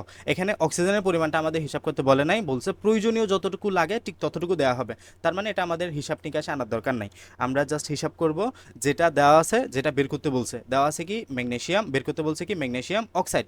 এই জন্য আমি ম্যাগনেসিয়ামকে আমার ক্যালকুলেশনে নিয়ে আসছি, ম্যাগনেসিয়াম অক্সাইডকে আমি ক্যালকুলেশনে নিয়ে আসছি।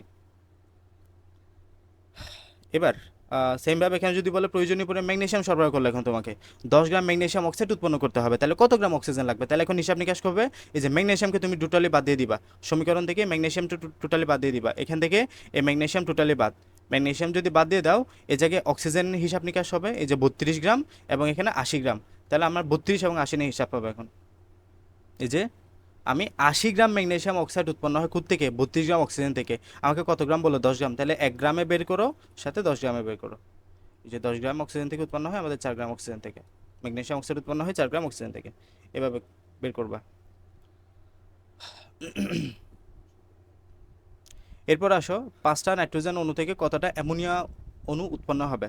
তাহলে এক্ষেত্রে আমরা বিক্রিয়াটা আগে করতে হবে। নাইট্রোজেন আমরা জানি বিক্রিয়া করে 3 অণু হাইড্রোজেনের সাথে, এটা বিক্রিয়া করে 2 অণু অ্যামোনিয়া তৈরি করে, এগুলা বিক্রিয়া করে তুমি সমাধাকিত করতে হবে। এরপর যদি অণুতে নিয়ে আসো, এটা আমাদের এখানে নাইট্রোজেন কিন্তু অণু, এটা নাইট্রোজেন অণু, অণুতে এক অণুতে আমাদের কতটা অণু এই যে অ্যাভোগাড্রো ইয়ে থাকবে, এটা হচ্ছে 1 মোল নাইট্রোজেন, তাই না? তো এখানে নাইট্রোজেনটা হচ্ছে অণু, তো এই যে 1 মোল নাইট্রোজেন কতটা নাইট্রোজেন অণু থাকবে, এটা হচ্ছে 6.02 × 10^23 বা অ্যাভোগাড্রো সংখ্যকটি। তাহলে এখানে কত হবে? এই যে এখানে হচ্ছে 3 মোল, 3 মোলের সাথে 3 ইন্টু অ্যাভোগাড্রো সংখ্যা, আর এখানে হচ্ছে 2 মোল, 2 ইন্টু অ্যাভোগাড্রো সংখ্যা, তাই না? তো এখানে 5টা নাইট্রোজেন থেকে কতটা NH3 অণু উৎপন্ন হবে সেটা বের করতে হবে। তাহলে খেয়াল করো, আমরা বের করলাম কি, এখানে 1 মোল নাইট্রোজেন, 1 মোল নাইট্রোজেন সমান 1 × 6.02 × 10^23 টি এত টি। আবার এখানে গ্রামের কথা কিন্তু বলে না, তাই আমি গ্রামের আশেপাশেও যাব না। গ্রাম বললে আমি নাইট্রোজেন 16, নাইট্রোজেন কত, নাইট্রোজেন হচ্ছে তোমার 14, নাইট্রোজেন আমি ইয়ে করে ওই যে গ্রামে যাইতাম, হ্যাঁ। তো এখানে গ্রামে যাওয়া লাগবে না, তো আমরা এখানে করব জাস্ট কত টি অণু, টি টর অস্বীকার টি, এটি হিসাবে যাবা। তাহলে হাইড্রোজেন কত? 3 মোল, 3 ইন্টু অ্যাভোগাড্রো। দেখেন অ্যামোনিয়া 2 মোল, 2 ইন্টু অ্যাভোগাড্রো। এবার আসো কি বলছে আমাদের 5টা নাইট্রোজেন থেকে কতটা অ্যামোনিয়া। তাহলে আমি এখন নাইট্রোজেনের সাথে এবং অ্যামোনিয়ার সাথে সম্পর্ক করব, হাইড্রোজেন বাদ। তাহলে আসো আমরা এই যে 6.02 × 10^23 থেকে পাই 2 × 6.02 × 10^23, এই যে 6.02 × 10^23 থেকে আমরা অ্যামোনিয়া পাই এতটি, আমরা একটি থেকে কত পাই, 5টি থেকে কত পাই বের করবা, শেষ। তাহলে আমরা এতটুকু পড়লাম। এরপর আসলে লিমিটিং বিক্রিয়ক কি, লিমিটিং বিক্রিয়ক এতটুকু বুঝছো সবাই? এরপর আসলে লিমিটিং বিক্রিয়ক, লিমিটিং রিঅ্যাক্ট্যান্ট। তো রাসায়নিক বিক্রিয়ায় যে সকল পদার্থ অংশগ্রহণ করে তাদেরকে বিক্রিয়ক বলা হয়। তাহলে বিক্রিয়ক কাকে বলবা? যে সকল পদার্থ অংশগ্রহণ করে উৎপাদ তৈরি করে তাদেরকে বিক্রিয়ক বলা হয়। যেটা তৈরি হয়, যে সকল পদার্থ উৎপন্ন হয় তাদেরকে উৎপাদ বলা হয়। রাসায়নিক বিক্রিয়ায় একাধিক বিক্রিয়ক থাকলে বিক্রিয়ক সংগঠনের জন্য সবগুলো বিক্রিয়ক নিখুঁতভাবে সরবরাহ করা হয় না, ঠিক আছে? ফলে দেখা যায় যে কোনো বিক্রিয়ক বিক্রিয়া শেষ হয়ে যায়, আবার অন্য বিক্রিয়ক বিক্রিয়া শেষের কিছু পরিমাণ উদ্ভূত রয়ে যায় এবং অবশিষ্ট থেকে যায়। রাসায়নিক বিক্রিয়ায় যে বিক্রিয়ক বিক্রিয়া করে শেষ হয়ে যায় সেই বিক্রিয়কে লিমিটিং বিক্রিয়ক বলা হয়। মনে করো নাইট্রোজেন এবং হাইড্রোজেন বিক্রিয়া করে অ্যামোনিয়া তৈরি করলো। এখন তুমি তো এখানে এভাবে বলতেছো নাইট্রোজেন হাইড্রোজেন সাথে বিক্রিয়া করে অ্যামোনিয়া তৈরি করলো, তুমি এগুলো মূলত পরীক্ষাগারে বা ল্যাবরেটরিতে কি করবা? তুমি কিছু পরিমাণে নাইট্রোজেন নিবা, কিছু পরিমাণে হাইড্রোজেন নিবা, বিক্রিয়া করে তোমার এই পাত্রে অ্যামোনিয়া তৈরি হবে, এমনটাই তো করবে, তাই না? এখন তুমি যে কিছু পরিমাণ দিলা, এখানে মনে করো 5 গ্রাম দিলা, এখানে মনে করো 2 গ্রাম দিলা, তৈরি হলো 3 গ্রাম। তো গঠনের কেমন করতে পারে না, এই যে 5 গ্রাম, এই 5 গ্রাম নাইট্রোজেনটা হাইড্রোজেনের 2 গ্রামের সাথে বিক্রিয়া করলো, হ্যাঁ করলো, তবে এমনভাবে করলো যে মনে করো নাইট্রোজেন 3 গ্রাম যত খরচ হওয়ার সাথে সাথে হাইড্রোজেনের সবটুকু শেষ, মানে নাইট্রোজেনের 3 গ্রাম একদম হাইড্রোজেনের 2 গ্রামের সাথে পুরোপুরি বিক্রিয়া করলে মনে করো এখানে যা যা উৎপাদ তৈরি করে সেটা তৈরি করে ফেললো।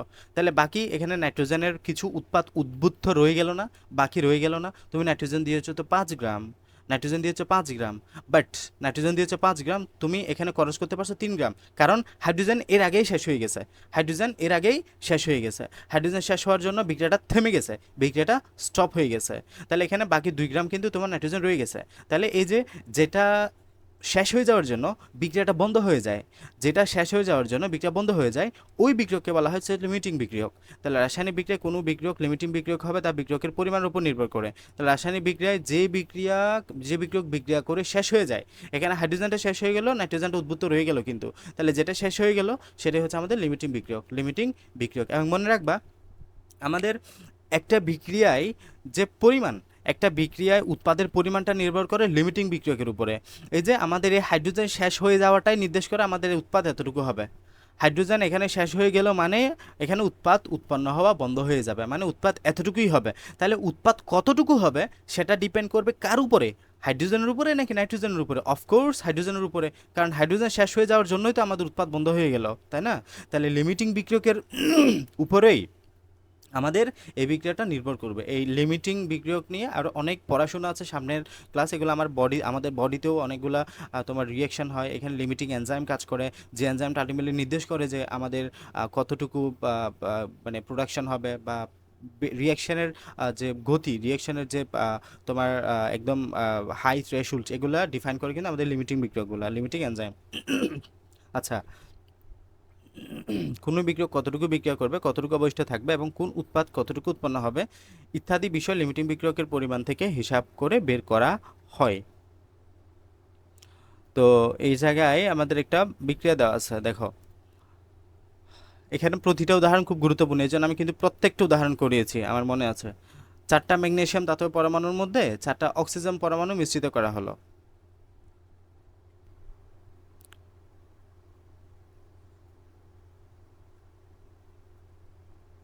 আচ্ছা, তো এখানে আমাদের একটা উদাহরণ দেওয়া আছে, 4টা ম্যাগনেসিয়াম ধাতব পরমাণুর মধ্যে 4টা অক্সিজেন অণু মিশ্রিত করা হলো। এখানে কোন বিক্রিয়কটা লিমিটিং বিক্রিয়ক?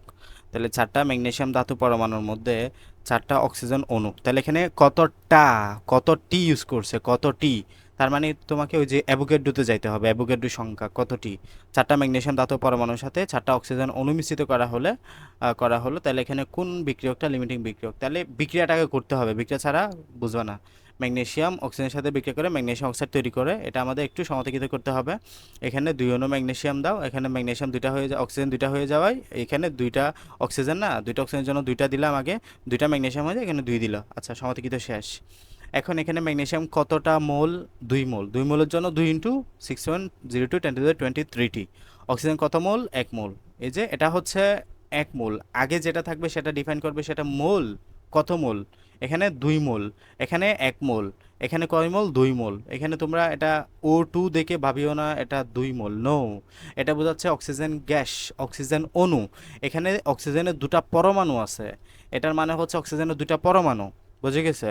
এটা 1 মোল অক্সিজেন, হ্যাঁ, এটা 1 ইন্টু 6.02 10^23টি, এবং 2 অণু ম্যাগনেসিয়াম অক্সাইড বা 2 মোল ম্যাগনেসিয়াম অক্সাইড।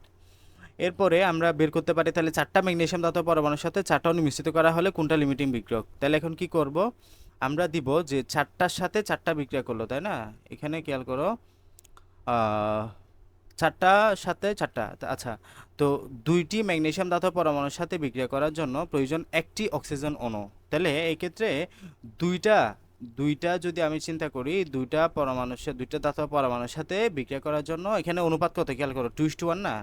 তাহলে এই যে এতটার সাথে বিক্রিয়া করার জন্য এতটা দরকার, আলটিমেটলি এত এত কাটাকাটি গিয়ে 2 এবং 1 থাকবে আর কি। তাহলে 2টা ধাতব পরমাণুর সাথে বিক্রিয়া করার জন্য ওজন 1টি অণু, কাজেই 4টার সাথে বিক্রিয়া করার জন্য 2টা দরকার। এটা হিসাব, এই যে 2টার জন্য যদি 1টা হয়, আমাদের 4টার জন্য কত হবে? এই যে 4টার জন্য হবে তোমার 2টা, হ্যাঁ, এটা গুণ হবে, বা 2টার জন্য 1টা, 1টার জন্য কত হয়? 1/2, 4টার জন্য কত হবে? 1 ইন্টু 4 ডিভাইড বাই 2, সুতরাং 4টা হবে, 2টা হবে আর কি, তাই না? 2টা, তাহলে এখানে 2টা অক্সিজেন অণু দরকার হয়। তাহলে বিক্রিয়ার জন্য দেওয়া আছে 4টা অক্সিজেন অণু, আমাদের কত দেওয়া আছে? 4টা অক্সিজেন অণু দেওয়া আছে, বাট আমাদের বিক্রিয়া করবে কয়টা অণু? 2টা অক্সিজেন অণু। তার মানে এখানে আরো 2টা অক্সিজেন অণু রয়ে যাচ্ছে। যদি অক্সিজেন অণু রয়ে যায়, শেষ হবে কি? শেষ হবে ম্যাগনেসিয়াম, তার মানে লিমিটিং বিক্রিয়ক কে? ম্যাগনেসিয়াম।